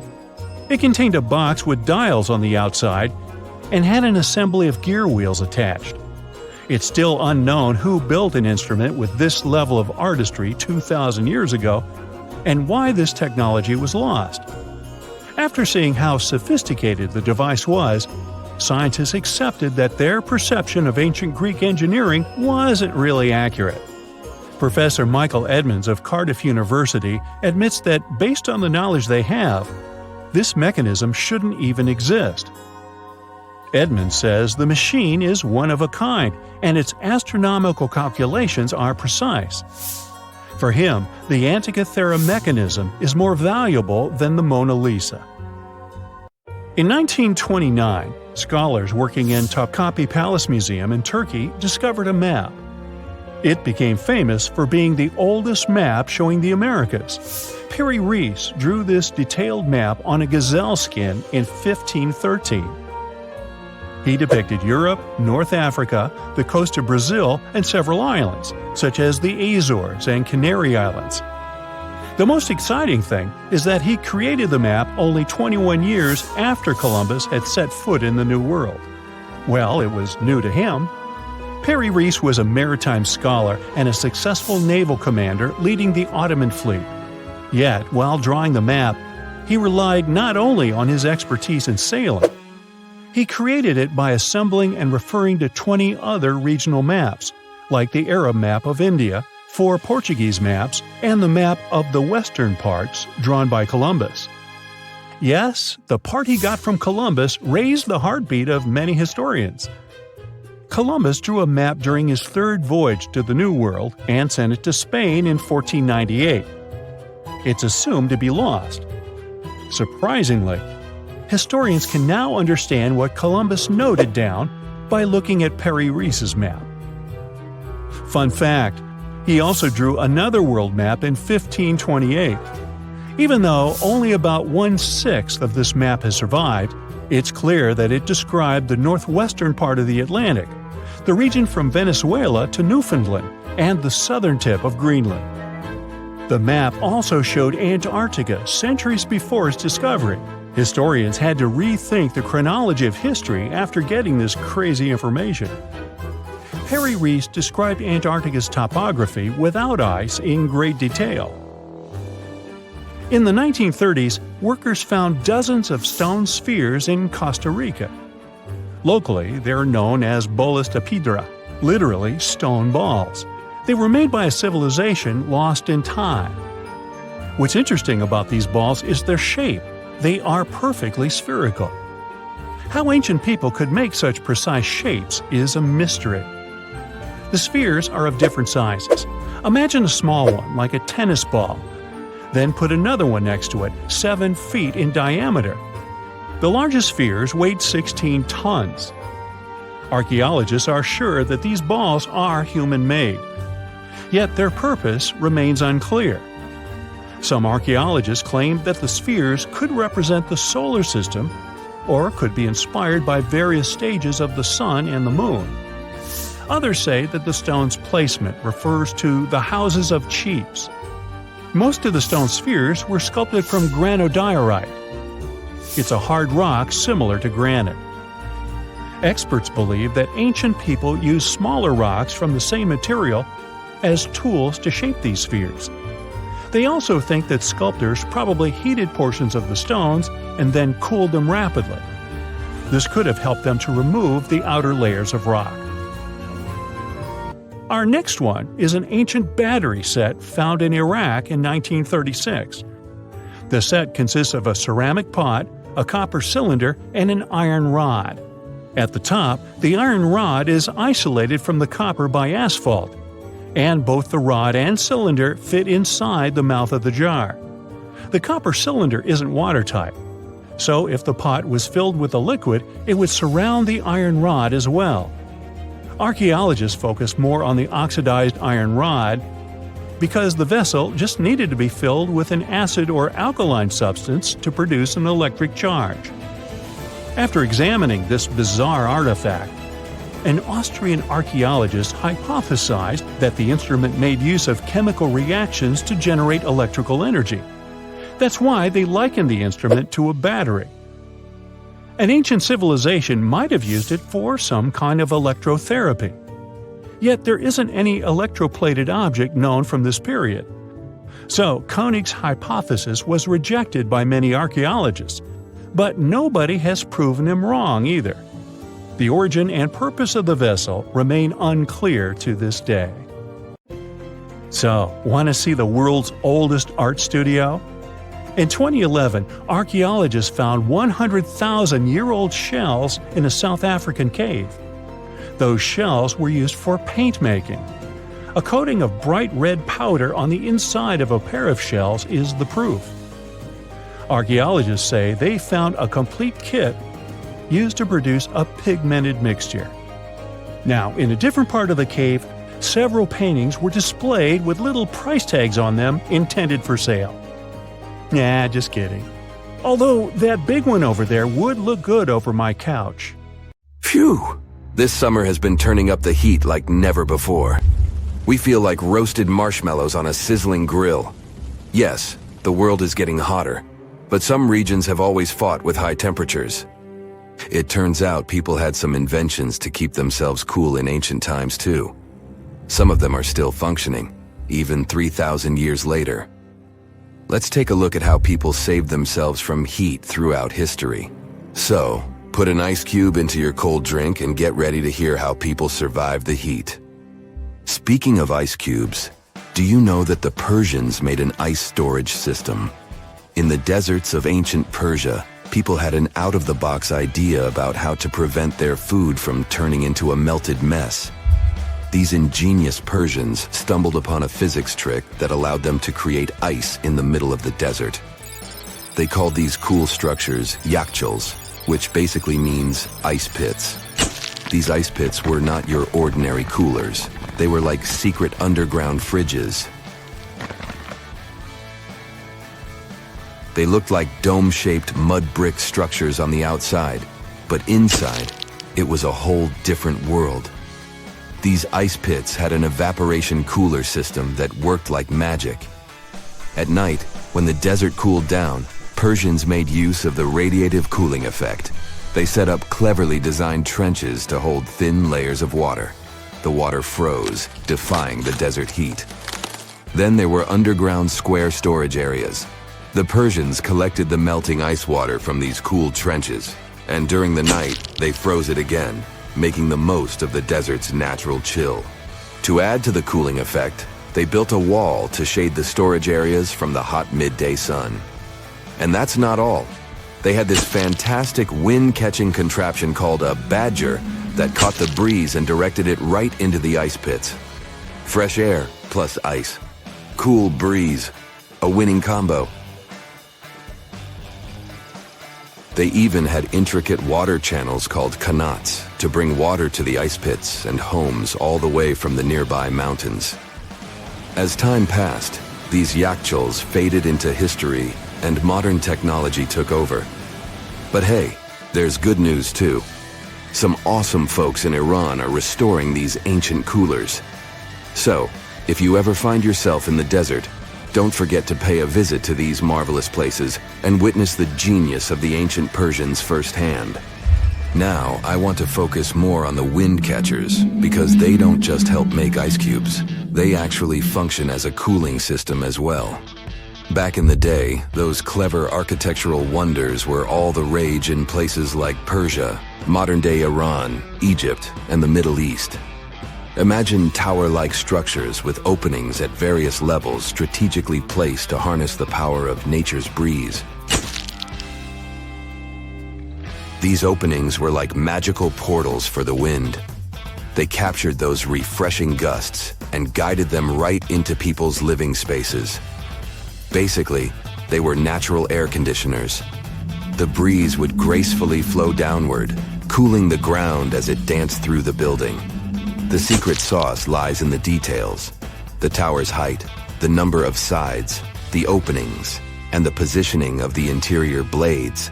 everything plays its role in how efficiently the wind towers work out.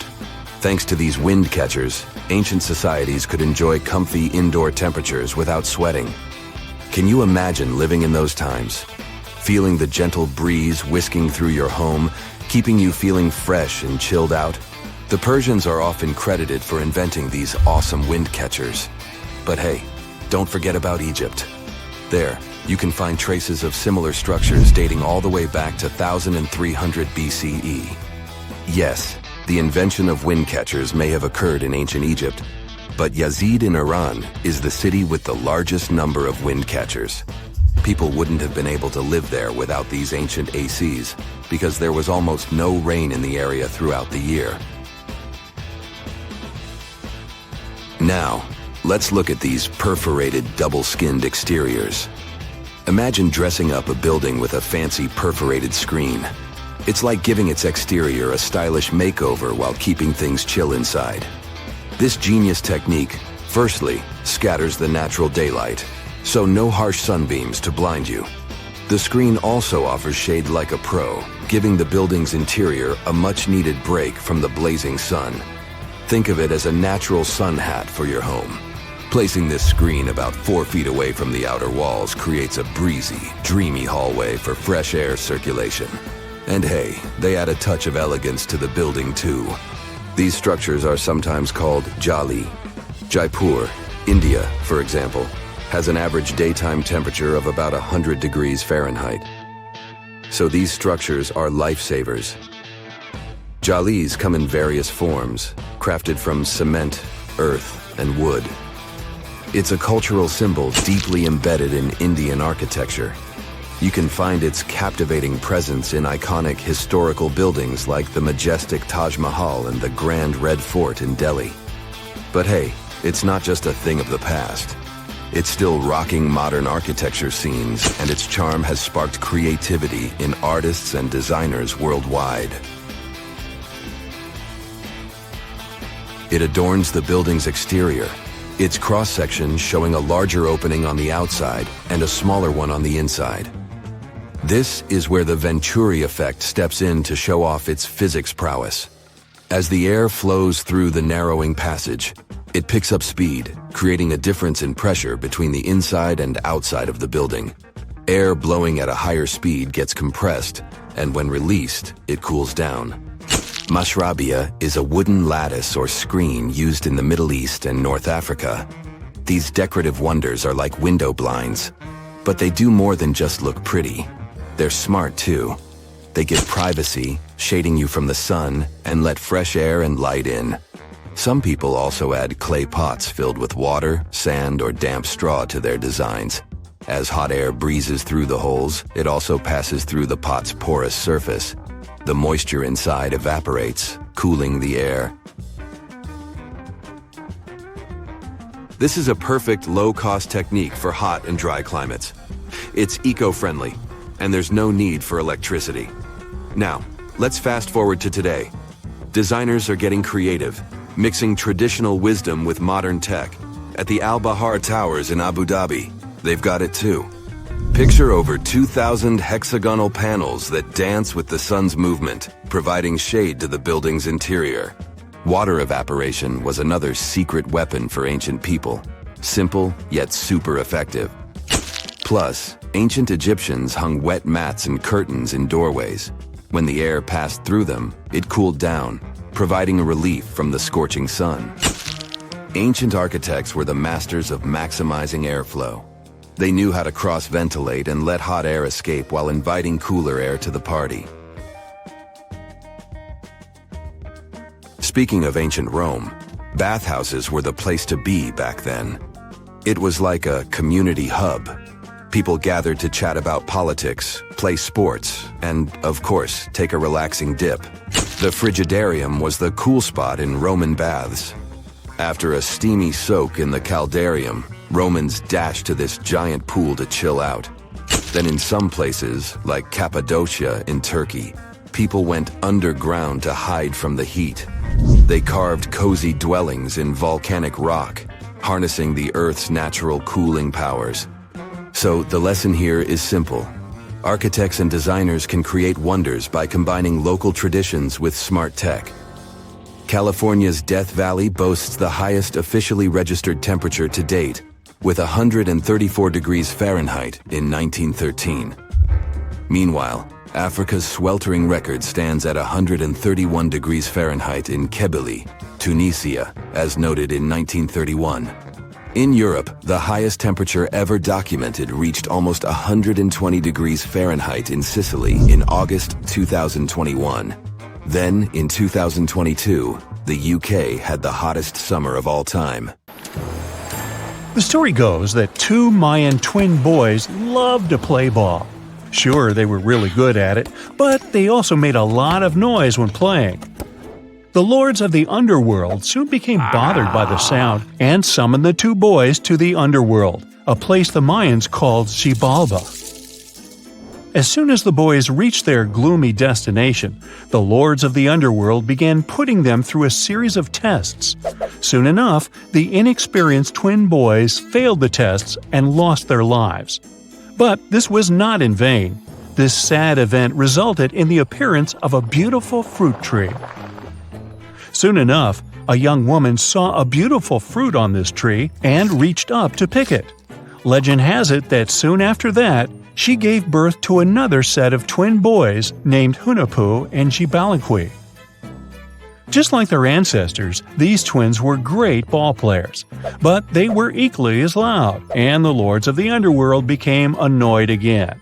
They decided to ask this pair of twins to come to play a game in the underworld, hoping to get rid of them too. When the twins arrived, the lord sent them through a number of frightening places. The first one was the House of Gloom, which was very dark. They then passed through the House of Knives, where they had to avoid getting injured. The twins then built a fire in the House of Cold, so that they didn't freeze, and ran through the House of Jaguars, where they tricked the animals into not eating them. Finally, they entered the House of Bats, where they seemed to have lost their luck. One of the bats managed to run off with Hunahpu's head. The lords then challenged the twins to play ball with them, but the boys were clearly at a disadvantage. Xibalba placed a turtle on Hunahpu's shoulders to make up for his lost head, and they began playing. As the lords became distracted by an animal near the court, Xibalba stole his brother's head and placed it back in its place. Much to the annoyance of the lords, the twins were now able to tie the game. Hunahpu and Xibalba continued to perform a series of tricks for the lords of the underworld. One of them involved Xibalba injuring Hunahpu and then bringing him back to life. The lords were so impressed by the twins' performance that they asked them to do the same trick on them. Of course, the twins agreed, but after performing their trick on some of the lords, they refused to revive them. Seeing what had happened, the lords of the underworld admitted defeat and begged for their lives, promising not to intervene in the lives of people ever again. Hunahpu and Xibalba were happy to have avenged their ancestors and gained the respect of the lords. Legend has it that the lords of heaven were so impressed by the twins that they took them to live in the sky by turning them into the moon and the sun. The Maya civilization was one of the most dominant indigenous societies in history, and their folklore and traditions are still discovered and studied today. They used to live in a territory called Mesoamerica. It was made up of modern-day Mexico and parts of Central America like Guatemala, Belize, Honduras, Yucatan Peninsula, and El Salvador. They lived from 1800 to 900 BCE and up to 900 to 1500 CE. Apart from their impressive legends, the Maya were very skilled inventors. They're known for their calendars, writing systems, farming methods, and sports. Their writing, for example, was found preserved on buildings and stone monuments, as well as in rare books and pottery. It's a system made out of more than 800 hieroglyphics in various combinations. Each of those signs was said to represent a syllable. Their writing system was deciphered by accident by Tatiana Proskorakov, an American woman who initially studied to be an architect. Since she didn't find a job in her field, she eventually became a Mayanist in her own right, despite not being academically trained. She was the first to notice that the Mayan upended frog glyph meant birth, and that their toothache glyph meant the date when the king ascended to the throne. It made it easier for scientists to pinpoint birthdays, as well as the names of the rulers of a specific Mayan dynasty. They also invented the concept of zero, which is seen as one of the greatest innovations in mathematics, physics, and human history altogether. Sure, even back then, people understood the idea of having nothing, but the concept of zero as a number is a relatively new invention. A fun fact about Mayans is that they really liked hats. The bigger your hat was, the more important you looked. Not only was it a sort of fashion statement, but it also made them look taller, which was a big deal for their aesthetic. The Mayans also came up with one of the most intricate and complex calendars in human history. It was the first to use zero as a placeholder. Their calendar ended on December 21st, 2012, which led some people to believe that it translated to the end of the world. Obviously, that was not the case. It just so happened that the date coincided with the end of a Mayan cycle of years. But you know, as advanced in science and astronomy as they were, they did make some mistakes. One of them was their belief that the world was flat. Their theory was that the four corners of the world were watched by the brother lords, who kept the sky from falling over their lands. Hats off for their menus, though, as they were well-known chocolate eaters. They turned eating chocolate into a form of art. The drink they made wasn't really like the hot chocolate we enjoy today, though. The recipe included mixing cacao with water, honey, chili pepper, cornmeal, and other ingredients to make a foamy, spicy drink. The ritual of drinking cacao was a crucial part of their celebrations. We're not done discovering all the amazing parts of their architecture and civilization. It was only a few years ago that a Maya pyramid was found at Tonina, in the Mexican state of Chiapas. It was estimated to be more than 1,000 years old. The reason why it escaped archaeologists for so long was that it lay hidden under what was believed to be a natural hill. The ruins of two Mayan cities have been recently discovered in the Mexican state of Campeche. Why didn't we find them until now? Well, they were concealed by really thick vegetation, which made it difficult for archaeologists to reach them. The Mayans didn't just disappear. Their descendants are still around today, many of them choosing to live in their ancestral homelands. You can find them in Guatemala, for example, where the Maya people make up the majority of the population. Overall, the Maya ethnic group contains people that speak different Mayan languages, such as Yucatec, Quiche, Quechua, or Mopan. They had no idea what a spa day was, but the Mayans really enjoyed a nice sweat once in a while. Sweat lodges were discovered around ancient Mayan sites. They were built out of stone or adobe. These rooms were an essential part of their cleansing and healthcare rituals. One of the earliest sweat lodges was found in Quello in northern Belize and appeared to date back 3,000 years. One of the most important parts of the Mayan culture was a ball game which they named Pix. It had both political and spiritual significance. We can see ball courts at important parts of Mayan archaeological sites. The main goal of the game was to pass a rubber ball through a very high stone hoop without using your hands. Basically, it was a combination of soccer and basketball. However, it could have serious consequences. The loser could, at times, even lose his own life.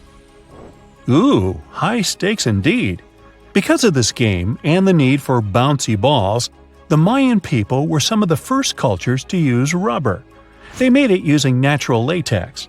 There were different kinds of rubber depending on what natural substances the latex was mixed with.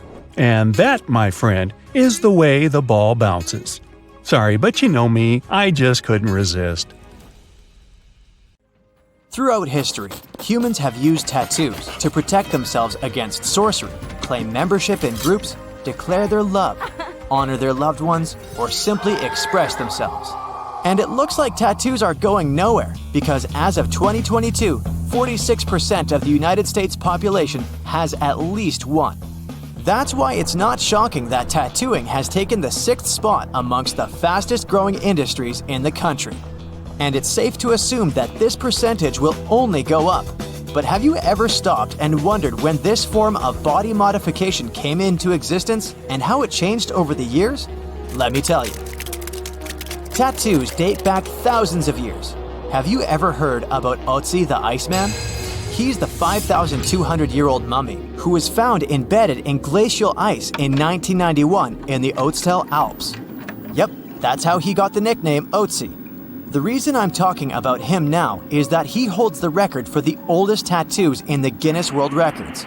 He had 61 markings across his body that are considered to be tattooed by the experts.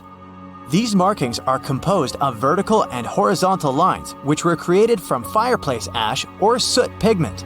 Otzi, however, was not trying to express his true self with them. When they examined Otzi's bones in detail, they noticed that there was age or injury-related degeneration on the tattooed areas of his body. This made scientists believe that his tattoos may have been related to discomfort relief treatments similar to acupuncture. That also explains the somewhat random distribution of those markings on his body. Experts also believe the fact Otzi had so many tattoos means that others in his culture knew about tattooing and that he wasn't the first person ever to have tattoos. Although Otzi's tattoos are considered to be therapeutic, evidence of figurative tattoos, which are images of real subjects such as animals and so on, were also discovered on two 5,000-year-old Egyptian mummies. As well as pushing back evidence of the practice of tattooing in Africa by 1,000 years. This discovery also holds the importance of changing the belief that only Egyptian women got tattoos. However, other mummies with tattoos have been recovered from at least 49 archaeological sites, including locations in Greenland, Alaska, and the Philippines, which only suggests that tattoos were a worldwide thing. But despite all this evidence that shows the art of tattooing is ancient and universal, the exact date of when and where it began is unknown. There are written records that date tattoos back to 5th century BCE Greece, where they were used to mark criminals and enemies so that it would be easier to identify them if they tried to escape. Romans and Persians also used tattooing for the same purposes. Other cultures, on the other hand, had different uses in mind. In the Philippines, tattoos were symbols of tribal identity, kinship, bravery, beauty, and social or wealth status. They were also believed to have magical abilities and were done as protective talismans against any evil supernatural forces. Consequently, the process of tattooing was believed to be sacred, therefore it involved some rituals. For example, if an artist or a person who was about to get a tattoo sneezed before the tattoo began, this was seen as a sign of disapproval by the spirits. So the session would be called off or rescheduled, and once a tattoo was complete, a celebration usually would be held on its behalf. When it came to ancient Egypt, tattoos were originally used to show a dedication to a deity, and they were believed to convey divine protection. What's worth mentioning here is the fact that many of the tattooed mummies discovered in Egypt were female. One of those mummies came to be known as Amunet, the tattooed priestess of Hathor, who had a variety of tattoos on her body. When she was first discovered, experts initially thought that due to the placement of her tattoos, these were either done as a medical treatment for a lower body condition, or they were simply the markings of lower status.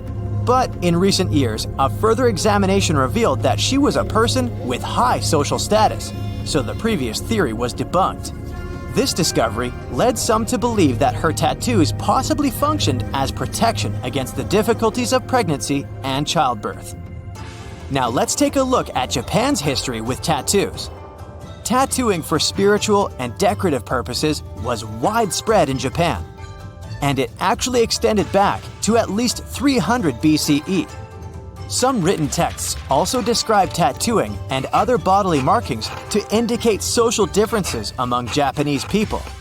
By the 17th century, however, most criminals were tattooed as a mark of punishment. And by the mid-19th century, tattoos were banned altogether, and those who had them were viewed as lacking respectability, which in turn created a subculture of outcasts, who formed the roots of the Yakuza.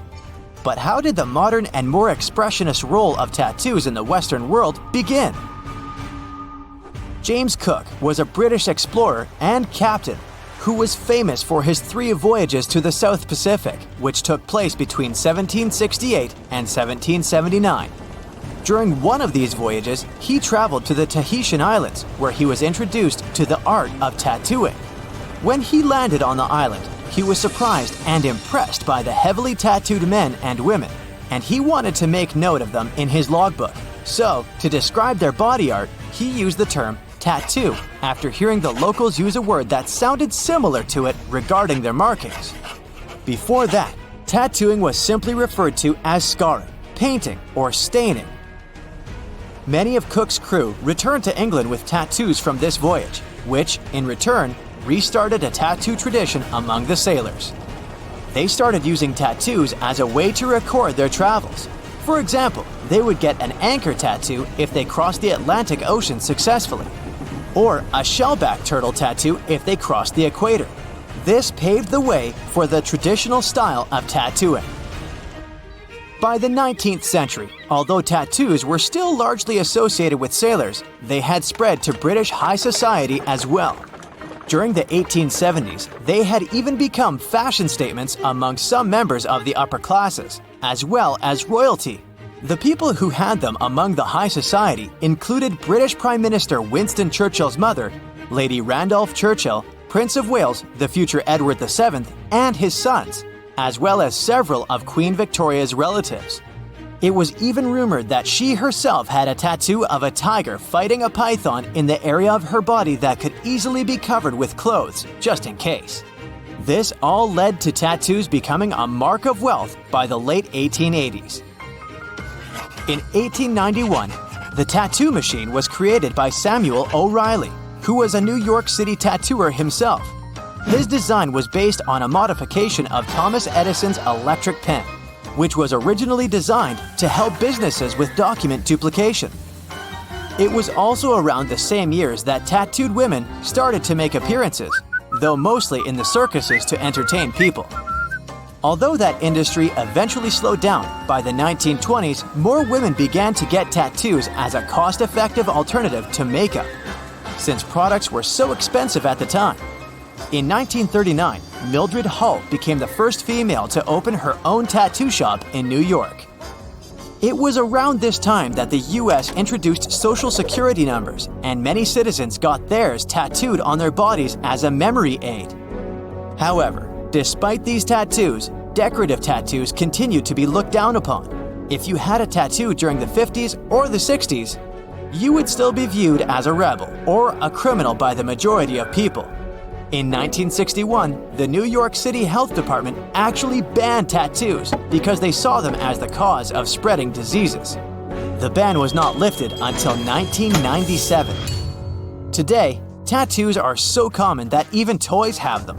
So there's no ban, no stigma, no style or color restriction, and nothing to stop you from getting the tattoo of your dreams. Maybe except your mom. Ooh, so check this out. Researchers just found some super old footprints from a family of extinct humans, like we're talking 300,000 years ago.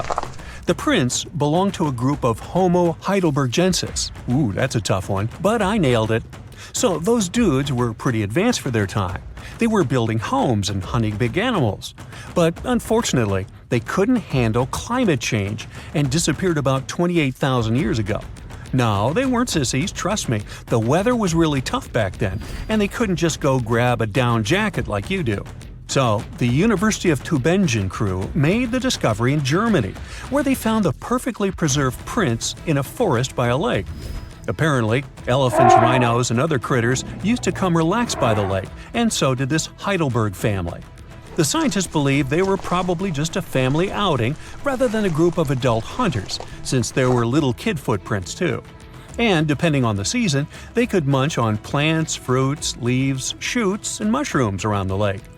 Experts even found tracks from an extinct elephant species that used to weigh up to 13 tons. Now, can you imagine seeing one of those in person? Just so you know, 13 tons is about 45 times as heavy as a pig. Oink. They were digging around in Chernigen when they stumbled upon some elephant tracks that were 21 inches long. That's like the length of a really big ruler. They even found wood fragments in the ruts that the elephants had left behind. But wait, there's more. They also found a rhino print from the Pleistocene era, which is pretty wild. It's the first time they found a footprint from this particular species in Europe. Who knew rhinos had such big feet? Except those whom the rhino stepped on. Meanwhile, over in New Mexico, some British and American archaeologists found some ancient human footprints that date back 23,000 years. They used radiocarbon dating to figure out when these footprints were made, and it turns out they were stomped into the mud during the last glacial maximum. That's when ice sheets covered much of North America and sea levels were lower than they are now. Now, we've always thought that humans first made their way to North America between 13,000 and 16,000 years ago. But these footprints suggest that our ancestors were wandering around way earlier than that.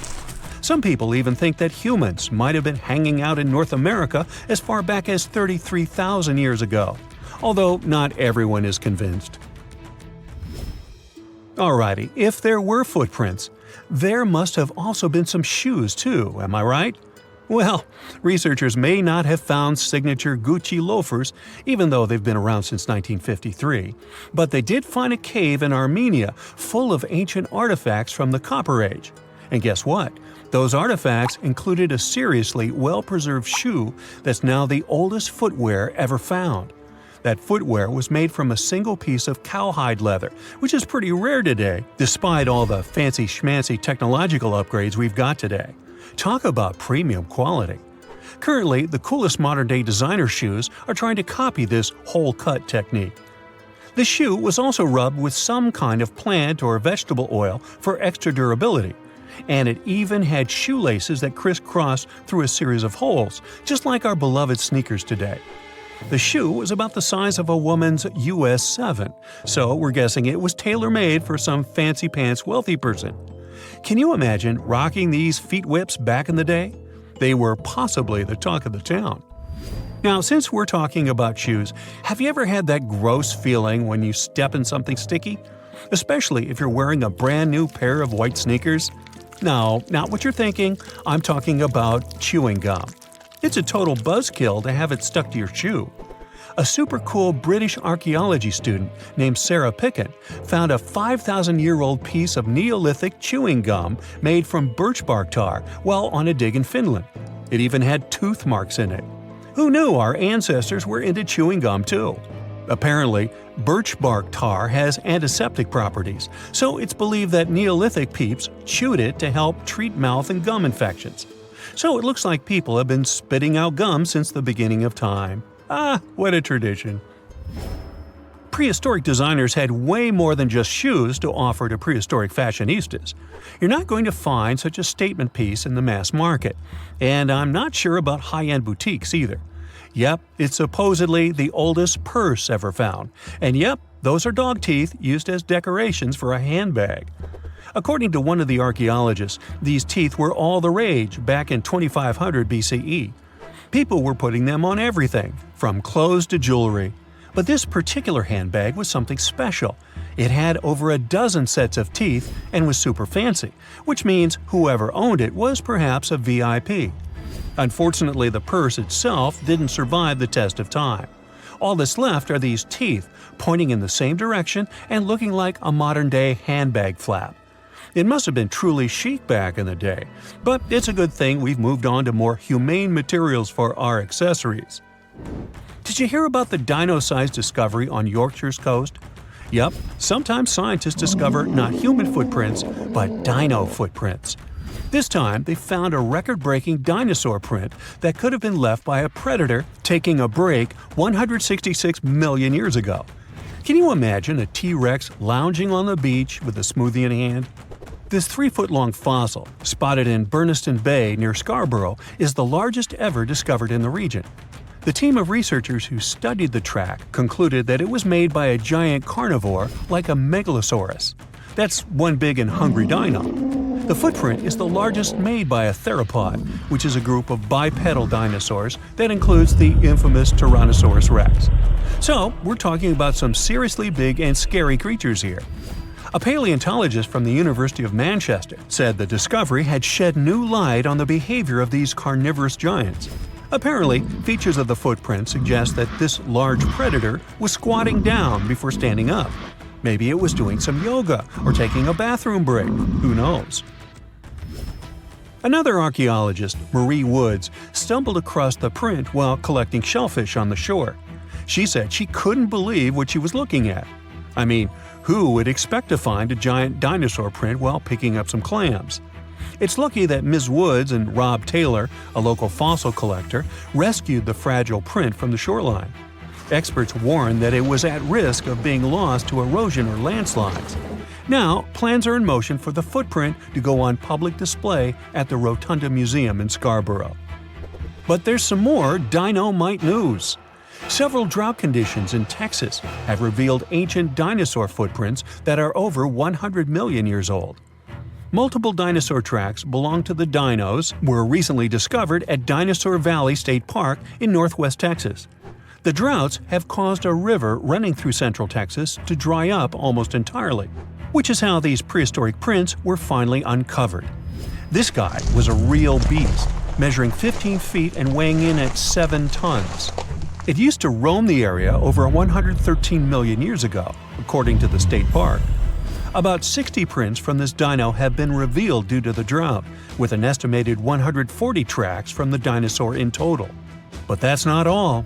Prints from Sauroposeidon were also discovered. This creature was a massive 66 feet long and weighed about 48 tons when fully matured. Experts believe that the Acrocanthosaurus preyed on Sauroposeidon, which explains why their prints were found together. There's a weird thing though. Sauroposeidon was bigger than Acrocanthosaurus. Can any professors please explain to me why the smaller dude would munch on the bigger one? Whenever you hear about ancient ruins, you almost never picture them being suspended somewhere, or just randomly hanging on the branch of a tree, right? In fact, for most of the ancient artifacts we have exposed in museums all over the world, archaeologists did quite an impressive amount of digging. You see, buildings have this funny way of fading away over time if not properly taken care of. Sometimes we need to reuse some building materials, so an older construction may be sacrificed in the process. Other times, houses are abandoned, and once they are exposed to the elements on the surface, like rain or sunlight, they don't really stand a chance. Some just simply crumble away due to good old erosion. So the only way a piece of architecture can survive the test of time is if it's somehow gotten buried deep down. Now, how did they end up buried in the first place? Well, it's quite the comedy of errors. Ancient cities had a habit of gradually raising their ground level like a kid adding toppings to their ice cream sundae. You see, these settlements were always busy collecting food and building materials to keep up with their ever-growing population. But hey, who has time to deal with waste and rubbish? It wasn't exactly high on their to-do list back in the day. So when it came to building new houses, ancient civilizations found it much easier to save their sweat and tears by piling up the rubble and constructing right on top. But that's not all. Rivers would also occasionally flood and deposit a layer of sediment on the city floors, further encapsulating those ancient constructions. And in those dry regions like the desert, where the wind likes to show off its sand and dust dance moves, you can bet it was a constant struggle to keep the establishments clean. One hilarious example is the Sphinx, which had its head buried in sand until a group of archaeologists unearthed it in 1817. Some ancient towns eventually got covered up because they were completely abandoned. With less human activity to control their expansion, plant seeds couldn't resist the opportunity and sprouted all over the place. They gobbled up carbon dioxide from the air and grew, adding more and more bulk to the ground. Those cheeky roots even decided to stabilize the soil made from decaying plant matter, creating layers upon layers of earthy goodness. It's like the ultimate DIY project Mother Nature embarked on, with plants as her loyal helpers. The act of digging into the secrets of ancient civilizations is not just about unearthing a lost world. It's also an epic quest to reveal the hidden treasures beneath layers of history. But how do archaeologists know where to dig in the first place? If everything is covered in layers upon layers of sediments, debris, and plant roots, they must have some sort of system they rely on before embarking on a new project, right? For starters, they're not always the ones suggesting an archaeological dig in a certain location.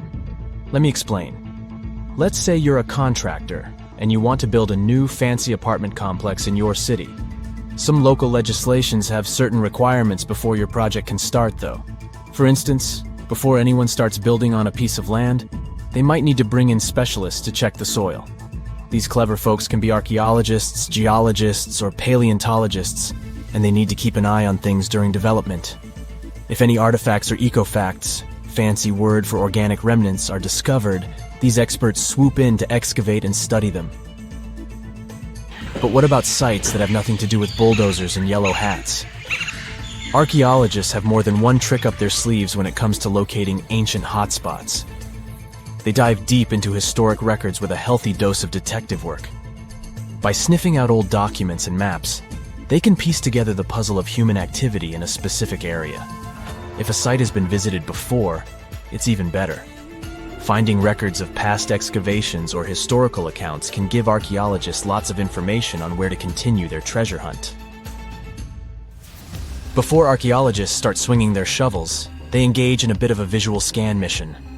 Armed with a grid system, they'll stroll around the site, keeping their eyes peeled for any artifacts that might be hiding just beneath the Earth's upper layer.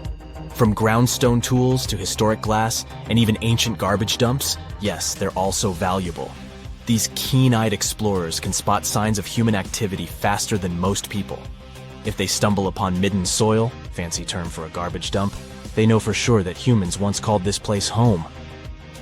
Archaeologists don't just rely on their trusty shovels, though. They have an arsenal of gadgets to aid in their search for hidden wonders.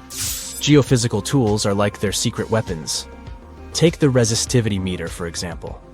This clever contraption measures the electrical component of the soil and any buried features or artifacts. A buried wall, for instance, will create a different resistivity reading than the surrounding soil. Magnetometers and ground-penetrating radar work in similar ways, showcasing potential hints of ancient treasures in the soil. And who could forget our trusty old friend, the GPS? It helps archaeologists map out precise locations, like a high-tech treasure map, leading them straight to their pot of gold. Care to virtually visit some of the most important archaeological sites in the world? Well, follow me. In the United Kingdom, for instance, you'll find this interesting place called Stonehenge. It's one of many henges scattered around, but this one really takes the cake. Picture this: massive ancient stones standing tall and proud, arranged in a funky outer ring and an inner horseshoe, with some smaller stones thrown in for good measure. And guess what? These amazing stones have been around for over 5,000 years. Talk about a serious case of rock-solid longevity. Now, here's where it gets interesting. According to local folklore, the legendary wizard Merlin whipped out his magic wand and poof! He teleported these massive stones all the way from Ireland. Apparently, some giants had assembled them there, but Merlin decided they would look much better at their new location. Others think it's just the ruined remains of an old Roman spiritual edifice. These amazing structures were built by our Bronze Age ancestors. With their simple tools and limited tech, they managed to create this monumental masterpiece. Impressive, right? Unfortunately, there's still so much we don't know about this area. Stonehenge's initial purpose remains a mystery to this day. Sure, there are lots of theories, but scientists have yet to agree on the subject. However, we do know that it's perfectly aligned to catch the sunrise during the summer and winter solstices. The ancient city of Pompeii is an equally amazing archaeological site. Picture this: Mount Vesuvius, a notorious troublemaker, decided to throw a volcanic tantrum and completely covered this ancient Roman city. It turned it into a time capsule, located outside present-day Naples in Italy. Fast forward to the year 1748, when a bunch of adventurous explorers stumbled upon Pompeii. Lo and behold, they discovered a treasure trove of well-preserved goodies: streets, houses, food. Probably a bit stale by then. Blingy jewelry, fancy sculptures, colorful frescoes, everyday household items, and even animal and human remains. It was like an epic archaeological party. From the looks of it, Pompeii had it all. Fancy houses and villas, a massive 20,000-seat arena, cute little artisan shops, hangouts like taverns. And let's not forget the saucy spots like those luxurious bathhouses for some intense pampering. There's also the Sanctuary of Apollo, where people used to gather for their daily dose of worship. And of course, the bustling heart of the city, the Forum of Pompeii, where all the cool people used to hang out. And guess what? Pompeii is so cool that it made it to UNESCO's World Heritage List back in 1997. That's like the ultimate Hall of Fame for historical awesomeness. It also includes many other famous buildings and sites, like the Taj Mahal in India and the Acropolis of Athens in Greece.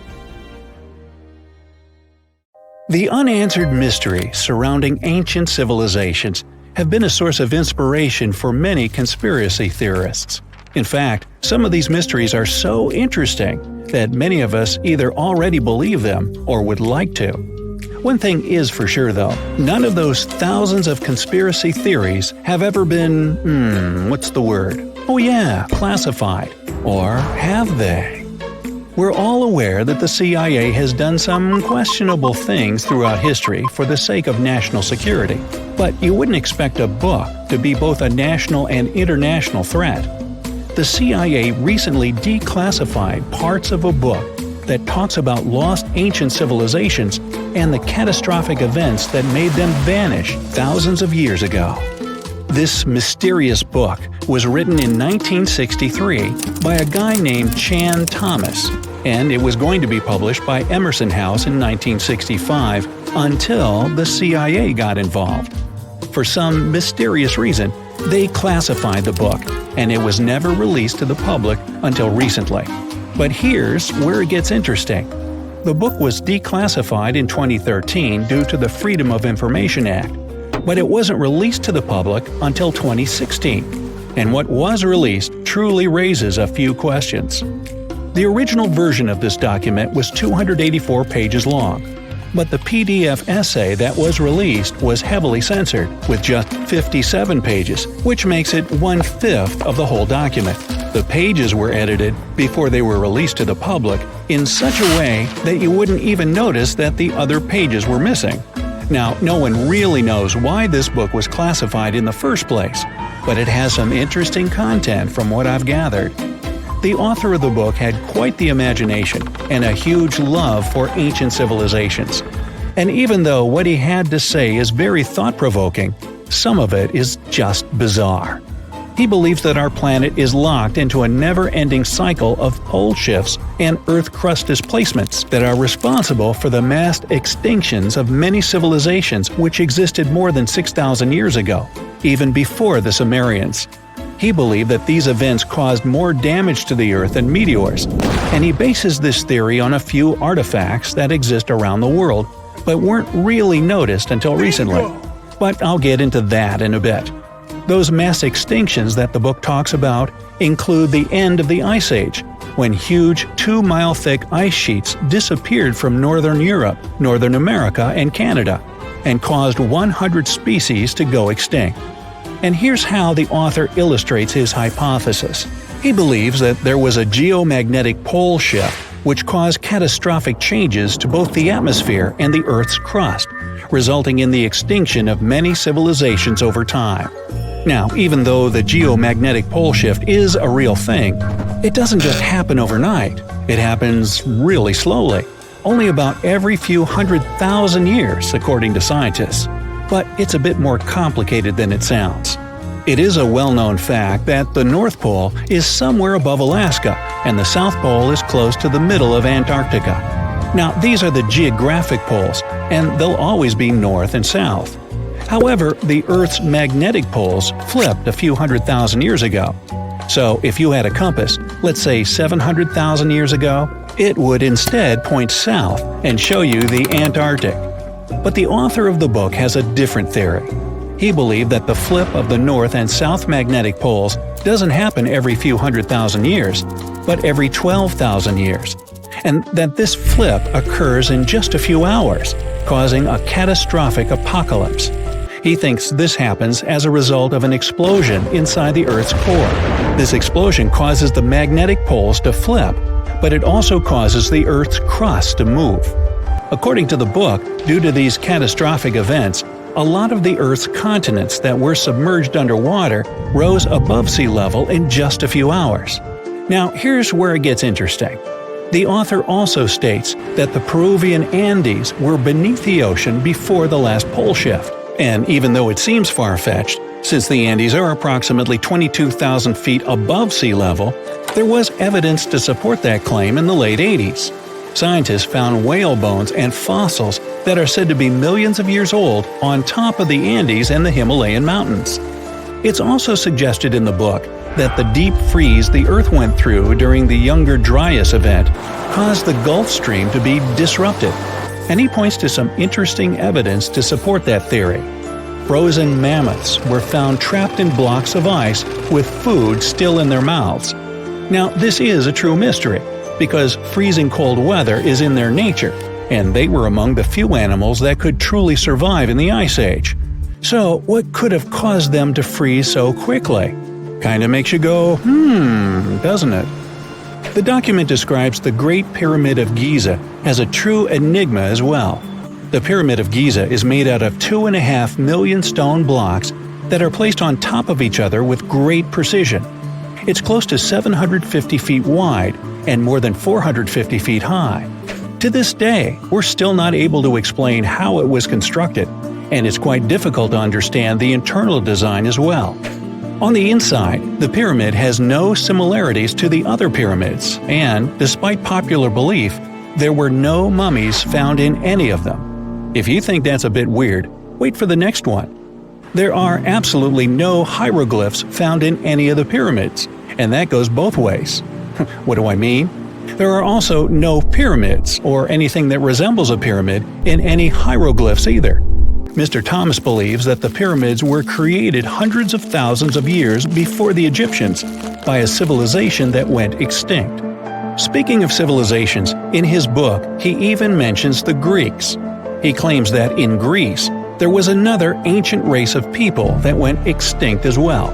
He claims they were extremely tall with blue eyes and blonde hair, and had access to advanced technology that the Greeks couldn't have known about in their prime.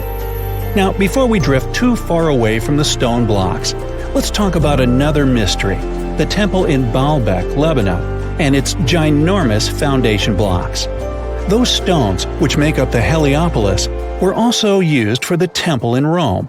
The foundations of the temples are made of 900-ton trilithon stones, and according to the author, this is proof that there must have been a lost ancient civilization with advanced technology. Now, most archaeologists claim that those stones were made by the Romans. However, there's no evidence to support that. The Romans didn't have the technological equipment to make the stones or lift them. So, you might think, what if they just made them in that place right then and there? Well, those stones were also lifted 30 feet high and were placed next to each other with mathematical precision. And let's not forget about the blocks on top of the Heliopolis in Lebanon, which weigh about 800 tons each. But wait till you hear the next one. The Romans don't even credit themselves for these stones. They claim that they built up the sides, but they don't take credit for the extraordinarily large and heavy foundation stones. The author also makes an interesting point about the distance between the Roman capital and Baalbek in Lebanon. Why would the Romans build the world's largest monolithic stones in such a remote area, and so far away from their capital, and never take credit for it? Well, folks, it's a mystery to me. Now, let's move on to the most intriguing enigma, Easter Island, which is located in the middle of the Pacific Ocean, or nowhere, if you will. The author questions how people found it or even settled in such a remote island that long ago. One of the signifiers of Easter Island are the Moai statues, and the mystery surrounding who they depict and why. What's an even bigger question is how they were created, moved, and positioned in the places they were found. According to this declassified document, Easter Island was part of the now lost continent named Mu, and it was sunk in the Pacific Ocean in a disastrous cataclysm that happened during one of those pole shifts. The continent of Mu, according to the book, was as big as South America, and what we now call Easter Island is just what's left of that continent. The author also believes that this is what happened with the lost city of Atlantis as well. Plato is even quoted about this, saying that the whole city of Atlantis sunk miles beneath the waves within just a day. Even though the whole story sounds very intriguing and makes some interesting points, we know that, scientifically speaking, a cataclysmic pole shift causing entire civilizations to go extinct isn't possible.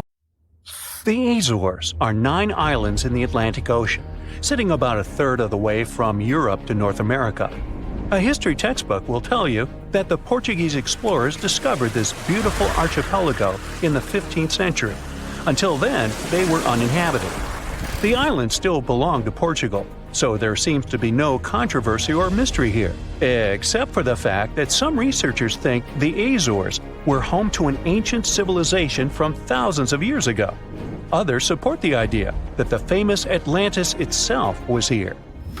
In 2010, archaeologists announced that they found some structures on the islands which looked like they were from the Stone Age. If that's true, it would mean that there was a civilization back then which was advanced enough to travel this far and settle on the remote islands.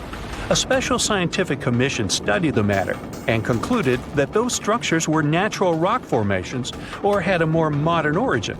So the first settlers were supposed to have been the Portuguese. It didn't stop some enthusiastic scientists from further research. They analyzed the DNA of mice from the Azores and found that it had the same genetic characteristics as house mice from Northern Europe. The little rodents couldn't have sailed this far without humans, so it looks like the first people had arrived at the Azores before the Portuguese, and the plot thickens. Dr. Felix Rodriguez, who works at the University of the Azores, is determined to find out exactly when it happened. He's studying the megalithic structures found in the Azores. Similar structures found in Western Europe and the Mediterranean date back to the Neolithic age. According to Dr. Rodriguez, the oldest findings are from 4,200 years ago. It's not clear when civilizations left them. The professor identified 7 megalithic structures in one complex as dolmens for the deceased. The cavities are all cylindrical in shape and definitely don't look like a natural formation. The material from the cavities turned out to be at least 2,500 years old. There are also some pieces of ceramics that seem to be even older. It looks like the rocks in the area had been lifted. You can see it by the small waves left by lava. It's thick and sticky, so it can't leave vertical marks.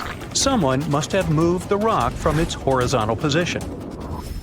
Another interesting finding is some stone anchors with holes found by the sea. Similar ones were used in the Mediterranean and on the Atlantic coast of Europe, dating back to 1000 and 2000 BCE. The 15th century Portuguese were advanced sailors and never used stone anchors, only metal ones. The scientists also managed to find a structure built right in the volcanic top. It looks somewhat similar to the ones built in the Mediterranean that are at least 2,000 years old. These structures are called columbariums and were used to store the ashes of the deceased. They also found something resembling an oven next to it, so they could be a part of one complex.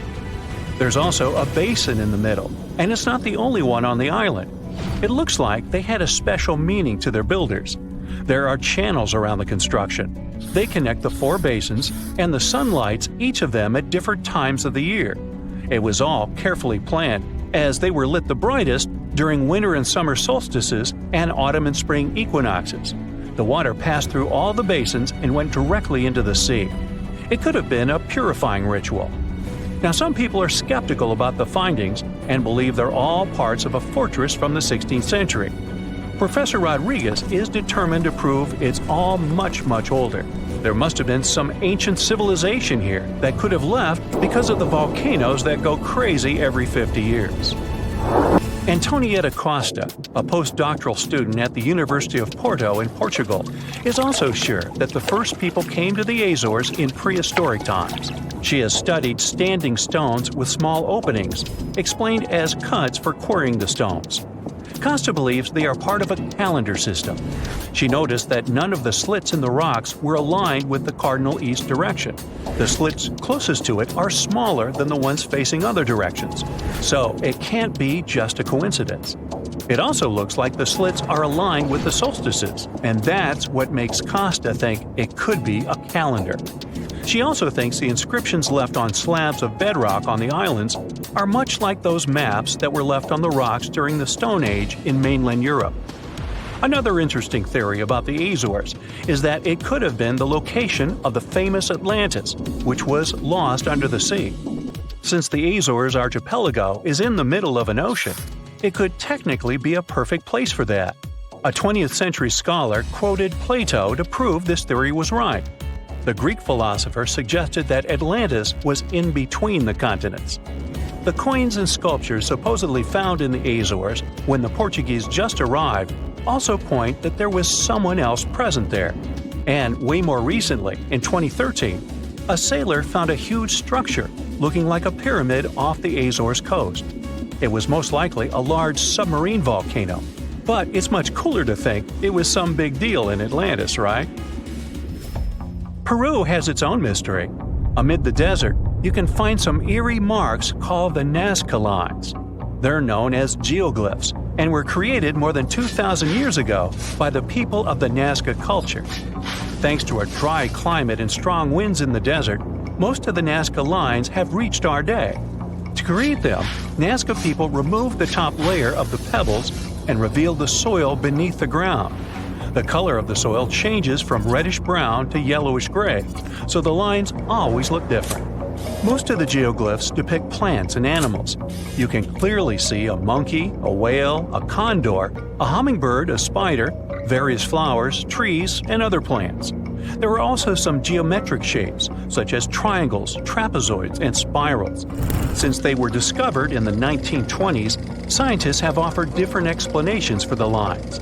Some say that in Nazca culture, people ascribe special significance to these motifs, so they probably created these shapes for deities in the sky to see. Others believe they were a sort of astronomical calendar, and animal sketches were modeled after groups of stars. This theory was proved wrong, so the purpose of the lines remains a mystery. Another place that leaves many questions is Nimrut Mountain in Turkey. This mountain has a complex of monuments with temples and tombs. It was built by the Kingdom of Commagene, which ruled here around the 1st century BCE. There are statues of King Antiochus, 2 lions, 2 eagles, Zeus, Hercules, and Apollo. Archaeologists found the ruins of this complex at the end of the 19th century. They thought it had been built by the Assyrians. Then, some of the most famous scientists of the time came here and found an inscription in Greek. It had details about the sculptures and the names of important members of the Commagene royal family. It looked like it had been put there for future visitors. The scientists established that the statues used to be full-size figures. Changes in temperature, strong winds, snow, and the bright sun didn't leave them a chance to last in all their original glory. Plus, the complex is in an earthquake zone, so all you can see now is mostly the heads of the statues. They look incredibly complex and large for their time. The biggest question is, how did the people who lived thousands of years ago manage to create such huge sculptures on top of the mountain? It's obvious that they worked on shaping the limestone blocks up there and not on the ground. So, stay tuned. We'll keep an eye on this. The South Pole is more than penguins and endless snow. There's a hidden ghost world within it. Look, it's right here on the globe. Don't confuse Antarctica with the Arctic, which is at the top of our maps. Much smaller in size, and, let's face it, way less mysterious. The ice sheet covering Antarctica is about 1 to 3 miles thick, which is up to 16 Eiffel Towers stacked on each other. This massive blanket hides the true features and contours of Antarctica's land. We still don't know much about this mysterious continent, and it is ice and snow that are to blame. We still don't even know the true shape and size of this continent. Mapping Antarctica without some huge shovels is an incredibly hard task. But satellites learned to penetrate the ice with their cameras. And now we know there's actually an enormous, dramatic ancient landscape beneath the snow. The ghost of the past. About 90 million years ago, Antarctica was a much warmer place. It was actually a lush rainforest with tons of plants and probably teeming with life. It even had rivers flowing through it. Then the ice came. This happened about 34 million years ago, during the transition from the Eocene to the Oligocene, when our planet cooled significantly. It was the beginning of one of our several ice ages. The land remained, but now was hidden under ice and snow that got thicker and thicker. To a regular eye, Antarctica turned into a white desert, vast, flat, and featureless. Time went on. This massive ice sheet moved around, smoothing and shifting the ground beneath it.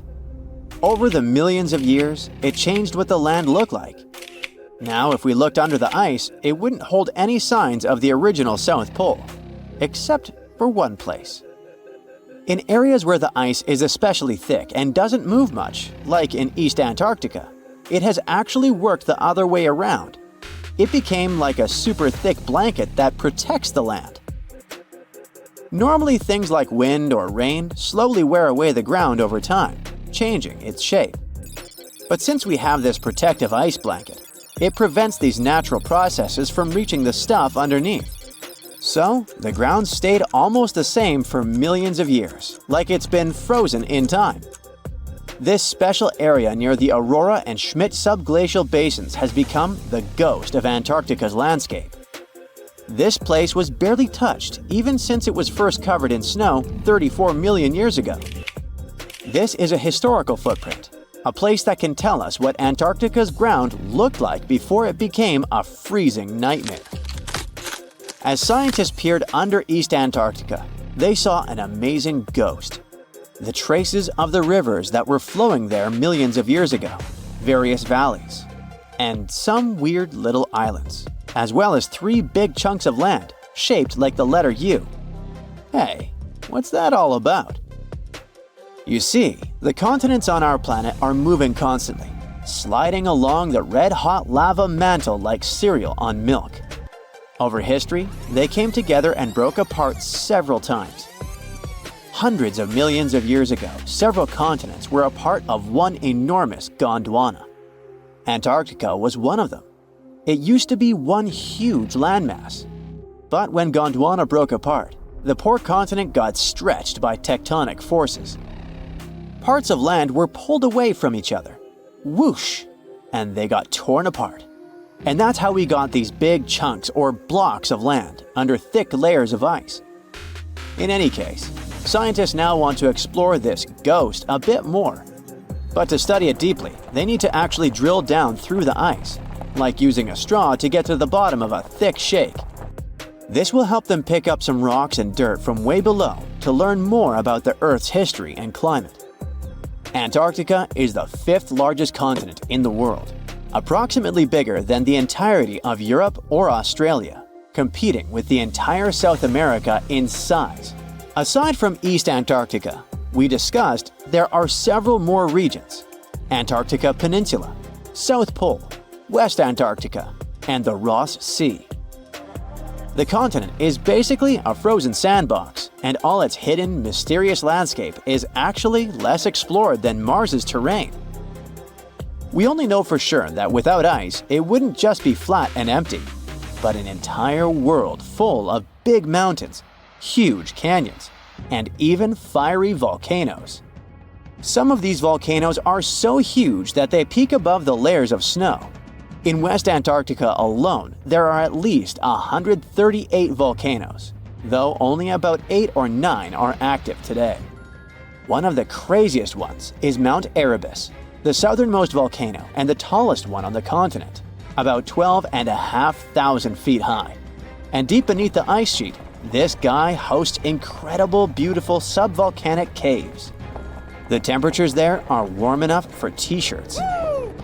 The Antarctic Peninsula, or Lesser Antarctica, looks like a bunch of mountainous islands deeply underground. It has newer volcanic rocks that are part of the Pacific Ring of Fire, which is like a giant circle of volcanoes and earthquake zones around the Pacific Ocean. The Greater Antarctica is a huge part, almost as big as Australia. It consists of East Antarctica and the South Pole. Beneath the ice, it's a place of rocks that have been around for a very, very long time, including the special zone we mentioned. You probably know that Antarctica is nearly devoid of humans. No wonder, with a mean temperature of about -46 degrees Fahrenheit. But even though this place is horrifyingly cold and deserted, life still clings on. You guessed it, in the underworld. In 2017, scientists found DNA traces of algae, moss, and even possibly unknown small animals in the deep caves. That means that even in such crazy conditions, there are still unique ecosystems thriving in little isolated warm pockets beneath the snow. There was another incredible find beneath Antarctica's Ross Ice Shelf, a lively ecosystem vibing within an underground river. Scientists have long suspected that Antarctica's underworld should have some freshwater lakes and rivers. One day, a satellite spotted a groove there.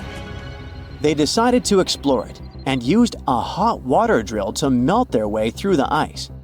As they reached the underworld, they dropped a camera into one of those hidden fresh rivers.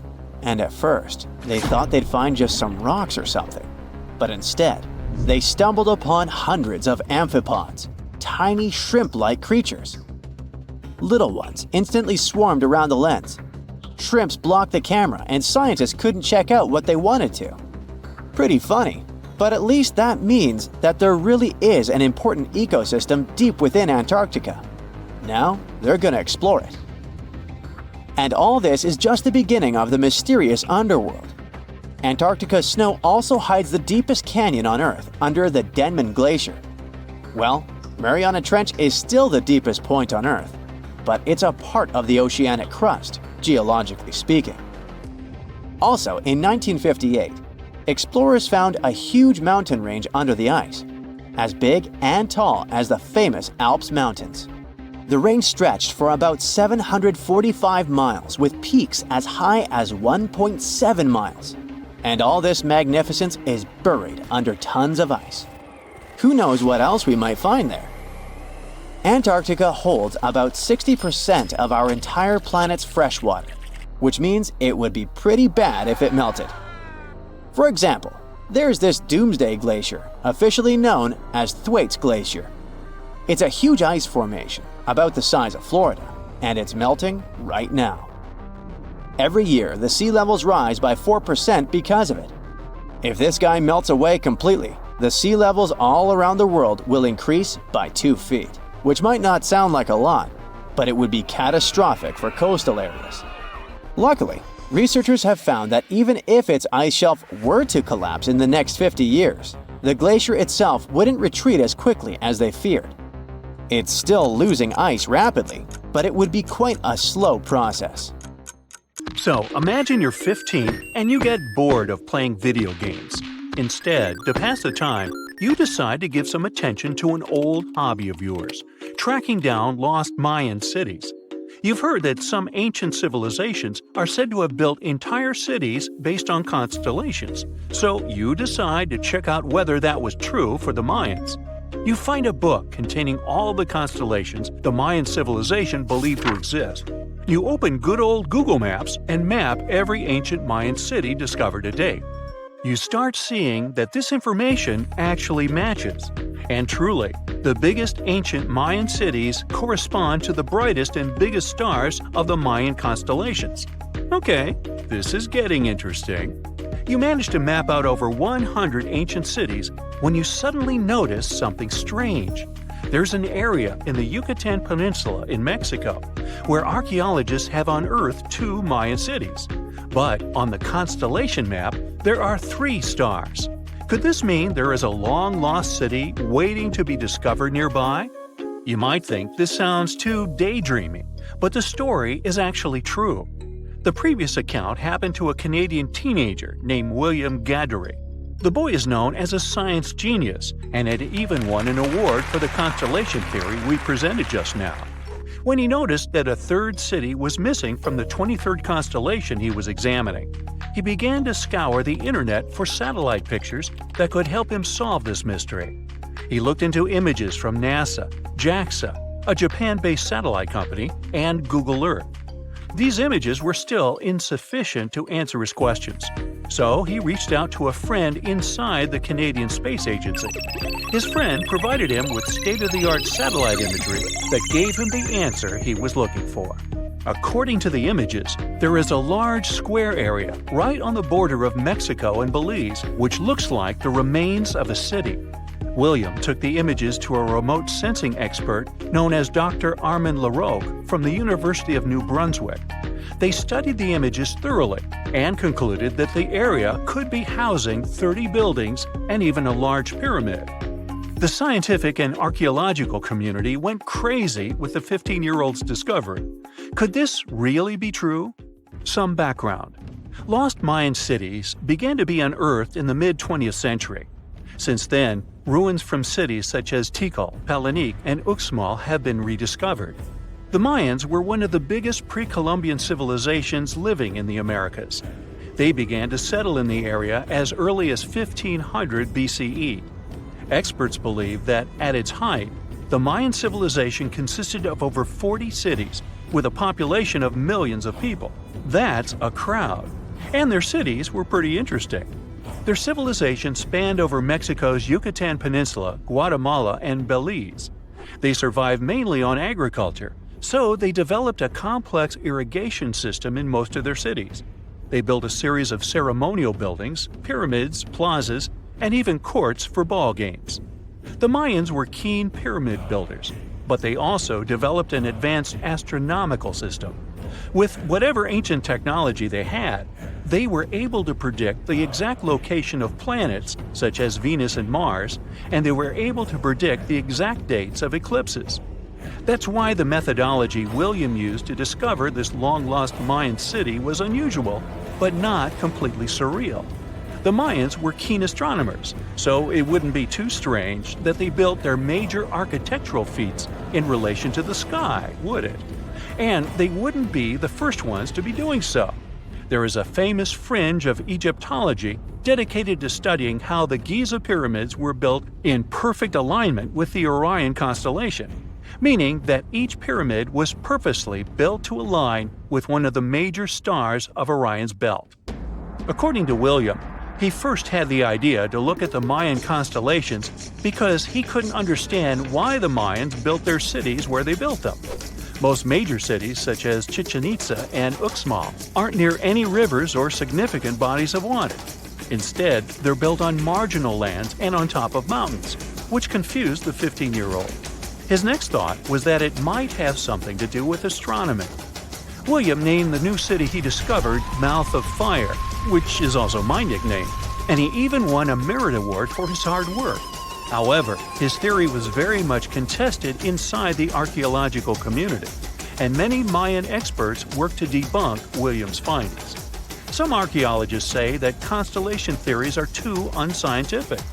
Anthony Aveni, a renowned anthropologist and astronomer, referred to William's methodology as an act of creative imagination. He explained that there is no way to be sure what the Mayan constellations really were. It's all just hypothetical. Another debunking of William's findings came from Mayanist David Stewart, who said that the object identified on the satellite imagery is nothing but an old cornfield. His claim was supported by an expedition that took place near the area in 2021, when the archaeologists present reported there was nothing at all in this area. Still, a 15-year-old boy almost found a long-lost Mayan city, which is pretty exciting if you ask me. Similar techniques as those used by William are actually being used to unearth lost civilizations all over the world. According to space archaeologist Sarah Parquet, satellite imagery has been a key player in discovering ancient cities in Egypt and other places. Sarah herself spends most of her days scouring images for any sign of where there could have been cities long ago. What happens, she says, is that any time you have something buried, it's going to be covered either by vegetation, soil or sand, or some other modern construction on top of it. In order to assess whether there is something hidden under large canopies of vegetation or not, she uses infrared technology, for instance. A major recent discovery in Brazil was done in a similar way. Satellite imagery detected a network of trenches dating back to 200 to 1200 CE. These suggest settlements that could have supported around 60,000 people. But in this case, the satellite imagery did indeed correspond to what was on the ground. Researchers from the University of Florida found several mounds that were accompanied by ditches and geoglyphs. Archaeologists also found remnants of carefully designed walls, centered around plazas, much like the type of construction done by the ancient Mayans. Advances in satellite tech have also shed new light on long-discovered ancient Mayan cities, such as Tikal. Located in the heart of the Guatemalan jungle, Tikal is believed to have been the capital of the ancient Mayan Empire. At its height, it was comparable in importance to cities such as London or New York in today's world. It was composed of a series of complex monuments, many of them believed to have been the resting places of kings and chiefs. Tikal is already known to have been big, but recent discoveries show it could have been even 3 times larger than what scientists originally believed. The main discovery revolves around a fortification on the outskirts of the city, indicating how far the original city stretched. And new discoveries still take place. In 2017, researchers also unearthed new clues regarding the potential causes of the decline of the Mayan civilization. Using data from a site in Sewell, located 62 miles southwest of Tikal, scientists analyzed radiocarbon data from ceramics and archaeological excavations to extract new information about the sudden demise of this great civilization. The information shows that, instead of a sudden collapse, the Mayans most likely collapsed in waves of social instability and political crises. These events are believed to have deteriorated Mayan city centers and began causing the dispersion of the Mayan population. Well, it seems like it's a prime time to uncover ancient ruins. What do you say? Will you give it a try as well? Imagine you've booked a tour through the jungles of Costa Rica. All of a sudden, you stumble upon a huge stone sphere, nearly the length of a king-sized bed in diameter. How on earth did it end up there? And what does it symbolize? You immediately ask your guide. He's not as amazed as you are and tells you that there are actually several hundreds of them scattered across the south of the country. The mysterious stone spheres don't have an official name. The locals simply call them las bolas, which means balls in Spanish, while historians refer to them as dequis spheres, after the culture that produced them. Scientists have studied the sediment layers of the Earth around them and estimate that the earliest were made around the year 600 CE, and the newest ones date to the year 1000 CE. Many of the spheres were relocated after their initial discovery, and that's why archaeologists can't date them precisely. The dequis culture completely disappeared shortly after they were discovered by the Spanish in the 16th century. Unlike the Mayas and the Aztecs, the myths or legends of these peoples didn't survive, so they cannot explain the existence of the mysterious orbs.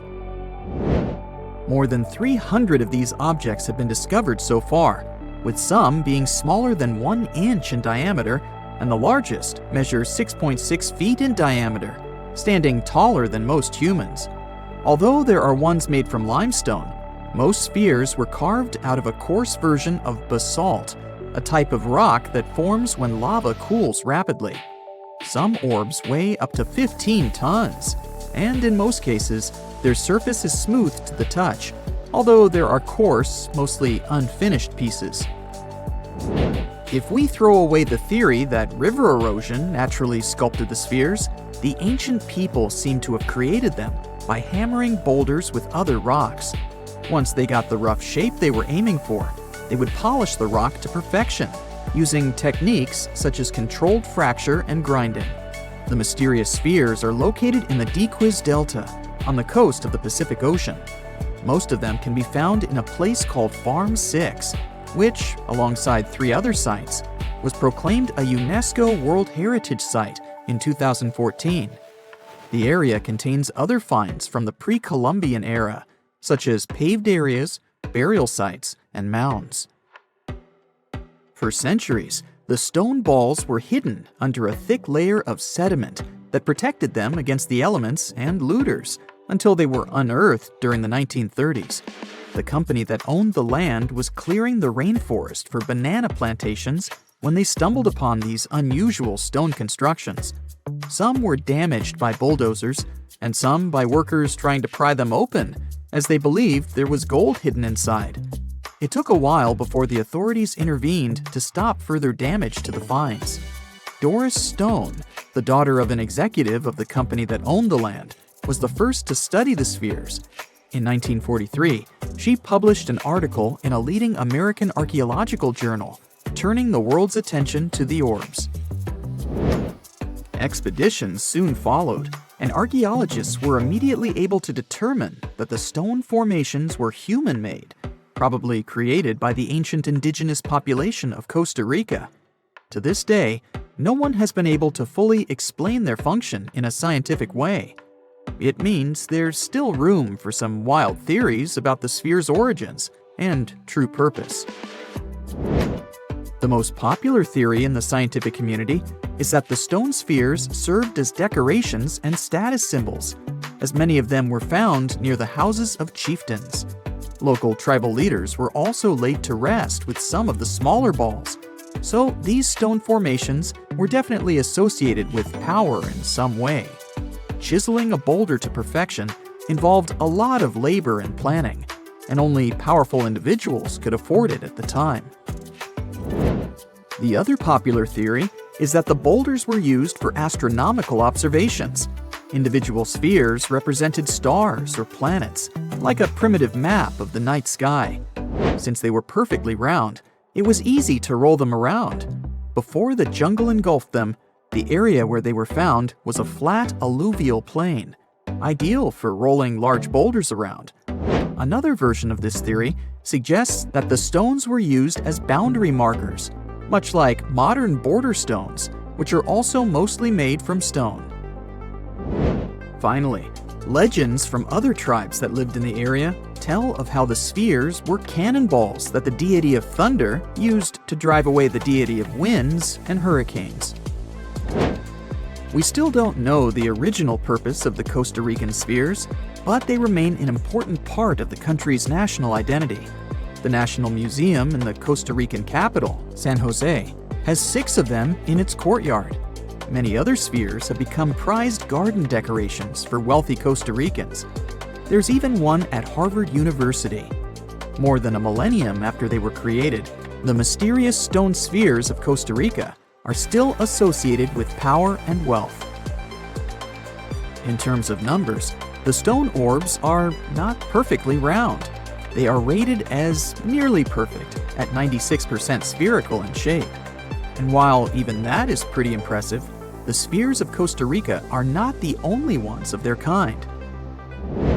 Nearly a decade ago, workers came across mysterious giant stone spheres deep underground in a coal mine in northern Asia. The surface of the spheres, which measured a little over the length of a human footstep in diameter, was unusually smooth, and people tried to explain it somehow. Some were certain they were out of this world, and others suggested the spheres were actually petrified dinosaur eggs. Scientists quickly put an end to further discussion, as it turned out that the mysterious spheres were concretions. Those are rock formations that take millions of years to form deep underground.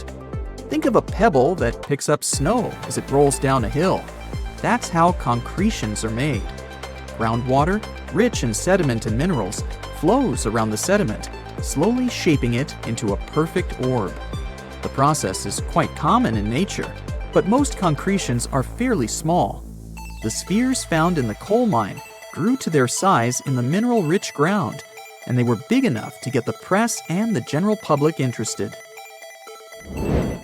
Another possible case of concretions is the massive stone spheres found in the Visoko Valley in Bosnia. Samir Osmanagic, better known as the Bosnian Indiana Jones, was the first to explore those objects about as wide as the length of a London bus. He believes the stone spheres were carved by a lost civilization that lived in the area 1,000 years ago. The reddish color of the orbs, though, is proof to geologists that they are indeed concretions, rich in iron content. The Moki marbles, found in rural Utah, are similar in color to the Bosnian spheres. These tiny concretions are the size of toy marbles and consist of a sandstone core and a shell made out of hematite, an iron ore. In South Africa, miners have come across Klerksdorp spheres, which are similar in shape and size to Moki marbles. The only difference is that these ones formed inside volcanic sediments and ash. The most intriguing among human-made tiny spheres are probably the orbs found on several Greek islands. Scientists discovered 700 stones smaller than golf balls near the Bronze Age site of Akrotiri on the island of Santorini. They believe that the finds were between 3,600 and 4,500 years old. When they compared all the stones' variations in size and color, the archaeologists concluded that these enigmatic stones could have easily been the oldest board game ever made. With the help of artificial intelligence, scientists are now trying to work out the rules of this game.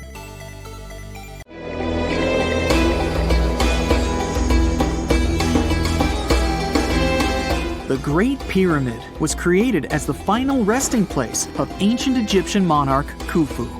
According to legend, French leader Napoleon entered the Great Pyramid and came back out looking shaken and super pale. He never revealed what he saw inside, but whatever it was is said to have affected him for the rest of his life. When Napoleon entered the pyramid, he would have walked through a super tight and ascending passageway. He'd then go through another passageway, known as the Great Chamber. This corridor would have been much taller than the previous one, and would have cobbles too. He'd then reach the King's Chamber, the centerpiece of the Great Pyramid, which was lined with huge blocks of granite. But it wouldn't have looked as grand as we might imagine. There are no hieroglyphics decorating its walls, as Egyptians only began decorating the burial chambers of pyramids much later on. The pharaoh's tombs deep inside the pyramid would have also been filled with treasures, from chunks of gold to the world's most expensive jewelry. But this would have all been looted a long time ago. The only thing that probably would have been left in there would have been a huge sarcophagus, which would have once contained the king's mummy. He'd also have to walk past the queen's chamber. This room most likely didn't hold any queens though, as pyramids were usually only built for one person. There are mysterious tunnels leading from here. To this day, no one is really sure what they're there for. And that's not the only mysterious and creepy thing Napoleon may have encountered, as stories of pharaohs leaving ancient curses on pyramids go way back. Many pyramids had warnings written on the outside, telling of horrifying things that would happen to those who entered and disturbed the peace. We might not know what exactly Napoleon found in the Great Pyramid that scared him so much, but we know for sure what was found in Tutankhamun's tomb. Tutankhamun was an ancient Egyptian pharaoh who was only 8 or 9 years old when he took to the throne. He became a cultural phenomenon when his tomb was discovered almost completely intact in 1922. His pyramid sits in the Valley of Kings in Thebes, modern Luxor, which is in Egypt. Unlike the Great Pyramid, Tutankhamun's tomb was covered in beautiful wall decorations. The walls told the story of how he would travel to the afterlife through the underworld. Egyptians believed all people would have to take this journey, so they would fill their tombs with objects and paintings to help them get there. There'd also be spells painted on the walls. They believed this would help people pass over to the next realm. The journey would be pretty long, and for that reason, the ancient Egyptians would also fill the pyramids with food. Tutankhamun's pyramid was filled with 8 fruit baskets. They even found something called gingerbread fruit in there. The rooms were jam-packed with furniture, statues, clothes, and staffs, amongst a whole bunch of other things. You'd likely find a lot of clothes and expensive jewelry in the pyramids as well. The ancient Egyptians wanted their ancestors to travel in style to the afterlife. They put Tutankhamun in his final resting place with over 50 pieces of clothing, all of the highest quality. There were tunics, scarves, gloves, and headdresses, and a ton of jewelry. Bracelets, pendants, necklaces, rings, and scarabs for protection were all found inside. Each of them was made of gold or precious stones. There were also fans made of ostrich feathers to keep the old pharaoh cool in the hot Egyptian sun. But the temperature inside the pyramids never actually went above 68 degrees Fahrenheit. The ancient Egyptians developed a super cool air conditioning system that we don't fully understand even today. Tutankhamun's pyramid also contained 130 walking sticks made from ebony, ivory, silver, and gold to help him on his journey. There were 3 chariots hidden away in case he got tired of all the walking. They also put 11 boat paddles inside, but there was no sign of any boat. The pyramids would be littered with the pharaoh's favorite scents and perfumes. During the excavation of Tutankhamun's pyramid, it quickly became clear that it had been robbed during ancient times. There was damage to doors and traces of oils left in empty jars. It looks like someone raided the pyramid for gold and the scents, perfumes, and oils that had been left for King Tut. There was still a bit of perfume, which was made from coconut oil and frankincense, left in one bottle. It seems like Pharaoh Tutankhamun loved board games. There was an ivory traveling set of Senet in his pyramid. Although we don't know for sure exactly how to play it, we have figured out it was sort of an ancient Egyptian version of backgammon. It looks like it was a 2-player game where the goal was to knock your opponent off the board. Not really sure who Tutankhamun's mummy was supposed to play with, though. The ancient Egyptians had some rituals that may seem pretty strange to us. For example, they used to shave their eyebrows off if they ever lost a cat. So it's not too surprising they put some really weird things inside pyramids. Archaeologists discovered a collection of mummified cats and scarab beetles in pyramids that date back more than 4,000 years. They were found in the pyramids of Saqqara, which is south of Cairo. They also found a bunch of makeup kits and mirrors inside. Makeup was worn proudly by both men and women in ancient Egyptian times. Eyeliner was the most popular cosmetic. The Rosetta Stone was one of the best discoveries ever made in pyramids. It was found by our man Napoleon Bonaparte and his team. It's a black granite rock that dates back to 196 BCE. It's transcribed in Greek, Demotic, and hieroglyphic. When it was translated in 1822, we got the key to understanding ancient Egyptian hieroglyphics for the very first time. The discovery of Queen Hatshepsut's mummy in 1903 changed our understanding of the Egyptians forever. After she had passed away, her successor, Thutmose III, removed most of the evidence of her reign, so we basically knew nothing about Egypt's first great female leader. She's now gone on to become one of the few and most famous female pharaohs of Egypt. Pharaoh Khufu even had a fully fledged boat in his pyramid. Archaeologists uncovered more than 1,200 pieces of a giant boat near the Great Pyramid at Giza. They reassembled the boat, and it's a whopping 144 feet long. It's most likely a solar boat, which was designed to carry the resurrected king with the deity Ra. Fun fact, the Pyramid of Giza is the last remaining of the 7 wonders of the ancient world. The other 6 are the Hanging Gardens, the Colossus, the Temple of Artemis, the Mausoleum, the Lighthouse, and the Statue of Zeus. This pyramid was also the world's tallest man-made structure for 3,800 years, and it's the biggest pyramid in Egypt. It took a staggering 2.3 million blocks of limestone, and some weighed as much as 80 tons. It took an incredible 100,000 laborers and a whopping 23 years to build. Its original height was a mega 480 feet. In 2017, archaeologists discovered something weird about Egypt's Great Pyramid. There's a hidden void that's at least 100 feet long, and no one really knows why it's there or what's actually inside it. The weird void is the first inner structure discovered within the 4,500-year-old pyramid since the 1800s. Scientists used cosmic rays to detect the massive hole, but are still no closer today to finding out what's inside. The ancient Egyptians took a lot of care building the pyramids, and everything was strategically placed and structurally sound, so it's super unlikely that this hole is due to blocks falling over time. Loads of pyramids also contain small model figurines called ushabti. These represented attendants. They believed they would come to life to serve the pharaohs in the afterlife. But it's amazing that all this stuff actually fit inside. There isn't actually a huge amount of space inside the structures. It's mostly just rock. We all know some iconic symbols. The Statue of Liberty screams USA. The Eiffel Tower represents Paris. And this mask? Undoubtedly, it's Tutankhamun's, right? Sometimes it feels like historians have squeezed every last drop out of the King Tut story. But guess what? The most obvious details often slip right under our noses. Like the fact that this famous mask didn't actually belong to him, nor was it ever meant for him. Stick with me for the details. Can we get a close-up of that mask? Thanks. See those holes? Yep, they're for earrings.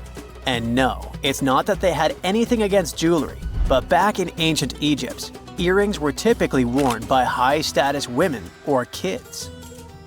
Now, if you know your history, you might say, but Tut was a boy king, wasn't he? You're spot on. He began his reign at just 9 years old. Sadly, that didn't last long as he passed away at a very young age. So when he was 9, he might have worn earrings, but he probably took them off when he hit that no earrings age. Sounds reasonable, right? Actually, not quite. That would have been pretty strange since nobody expected him to pass away young. Certainly not at 9. So no one was preparing a kid's mask for a burial. It's this untimely demise that suggests that the mask used was simply the best option available when Tut passed away. There are more clues pointing to the idea that the mask was found in a hurry. Let's think about this. Even though Tut was mummified and his body could wait a bit, his loved ones wanted him to reach the afterlife ASAP. Some experts even believe the paint in the tomb was still wet when it was sealed. But look at his mask. It's a masterpiece. There's no way it was made in a rush. It's way more elaborate than other simpler cartonnage pieces. The renowned mask of King Tut stands 21 inches tall, adorned with precious stones, and features a golden beard that weighs 5.5 pounds, making the entire mask 22.5 pounds. Okay, I'm a bit confused here. So it seems like it was probably a kid's mask, but it had a beard? I've never seen a 9-year-old with a goatee, and I'm guessing you haven't either. Just think about it. A grown man's face compared to a kid's face. Fun fact for you, our faces pretty much stopped growing at the age of 16, so by 19, Tut would have definitely had the face of an adult man. Can you imagine trying to fit a relatively small kid's mask on a grown man? That would have been super embarrassing, and no one would have let that happen. Right, let's dismiss the kids' theory. Now, the second option, if you remember, is that the mask could have originally belonged to a woman. This is where the beard theory comes into play. Some researchers believe the beard might have been added later on. Here's another twist. What if the mask was actually made for Nefertiti herself, who ended up maskless? In this case, there are two discoveries. Two birds with one stone. For now, it sounds like a conspiracy theory, I know, but let's give it a shot and delve deeper into the details. So, Tut passed away in around 1323 BCE, probably due to malaria. He had other health issues too, like when he broke his leg, and records suggest he wasn't in the best shape. As for Nefertiti, we have no solid data about her demise. Plus, nobody knows exactly when or where she was buried. The supposed year when she passed away is around 1330 BCE, but she could have lived longer, and the mask was intended and prepared for her. Or maybe they just took her mask right from the burial chamber. After all, they were family. Well, sort of. She was said to be his stepmom, having been married to Akhenaten, who was likely Tut's father. But this is not 100% accurate. Some scientists doubt it. Ah, these ancient Egyptian families. It's hard to keep track of who's who. I know, you're not yet convinced that Tut wore a lady's mask. Let me share one more theory with you. Meet Howard Carter, the enthusiastic archaeologist who discovered Tutankhamun's tomb. It was located in the Valley of Kings outside Luxor, and, to everyone's surprise, was nearly intact. When he entered, he noticed something odd. This didn't feel like a pharaoh's burial chamber. It was classy and all, but it had a vibe that suggested it was made for a woman. Typically, Egyptian pharaohs had larger tombs that suited them better, and even more strangely, it was oriented to the right of the entrance. This didn't add up. That orientation was typical for female chambers, which Egyptian queens used. Another red flag was that the chamber appeared to have been built in stages, and all the artifacts, around 2,000 of them, seemed hastily placed there. Even more curious, they looked like they were meant for other royals. Carter discovered this burial site in 1922, but it remained a mystery as to why it was so bizarre. Almost a century later, Nicholas Reeves thought he may have solved the puzzle. He claimed that King Tut might not have been the original resident of the tomb. Instead, he suggested that the undisturbed resting place of the legendary Queen Nefertiti could be hidden behind the walls of the boy king's burial chamber. Nicholas studied high-resolution photos for months, meticulously examining every pixel. One day, he focused on detailed scans that revealed the texture of the tomb's walls beneath layers of paint. He spotted what he believed to be outlines of two doorways that had been blocked and plastered over to hide them from view. The more he looked, the more it seemed real. Could it be a tomb within a tomb? Nicholas theorized there was a hidden storeroom behind the western wall of King Tut's tomb, and his chamber might just be the outermost section of a larger corridor-style network of rooms. It all sounds fancy, but sorry to break it to you. Reeves' theory was debunked. To find out if he was onto something, experts had to use ground-penetrating radar to see the unseen. Reeves' idea was that if there were gaps, it could indicate the presence of additional rooms. And at first, in 2015, one expert even thought he had found a hidden room. But the glory didn't last for long.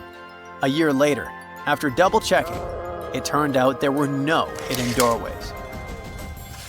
By the way, Nefertiti isn't the only legendary woman from Egypt whose burial site remains a captivating mystery.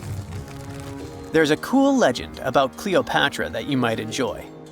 It's said that she once declared, "No man will ever find my tomb." Kind of fitting, right? After all, the person who's come closest to uncovering her final resting place is a woman. Fast forward a few millennia after she passed away, and while no man has located it, archaeologist Kathleen Martinez believes she might have cracked the code. She's been on the quest for Cleopatra VII's tomb for nearly 20 years, and recently discovered a bust that she thinks represents the famous queen. However, not everyone is on board with her claim. Some experts argue that the bust doesn't resemble Cleopatra at all. Alongside this intriguing marble statue, Martinez's team also unearthed 337 coins, some of which, less controversially, feature Cleopatra's likeness. But the real part is that it's still not officially confirmed. There's no doubt about the existence of the small bust. It's carved from white marble, fits in one hand, and shows a woman wearing a royal crown, according to a translated statement from the Egyptian Ministry of Tourism and Antiquities. The big question, though, is who it actually depicts. While Martinez insists this statue is a representation of Queen Cleopatra VII, many other archaeologists argue that the facial features don't match, suggesting it likely belongs to a princess instead. Sorry, I can't resist the temptation of breaking the magic for a moment. Some folks believe that the whole idea of "no man will find my tomb" is misunderstood. Even if she did say it, what she probably meant was "no living soul," and it wasn't about gender at all. It can as well be just a beautiful legend. Toodaloo!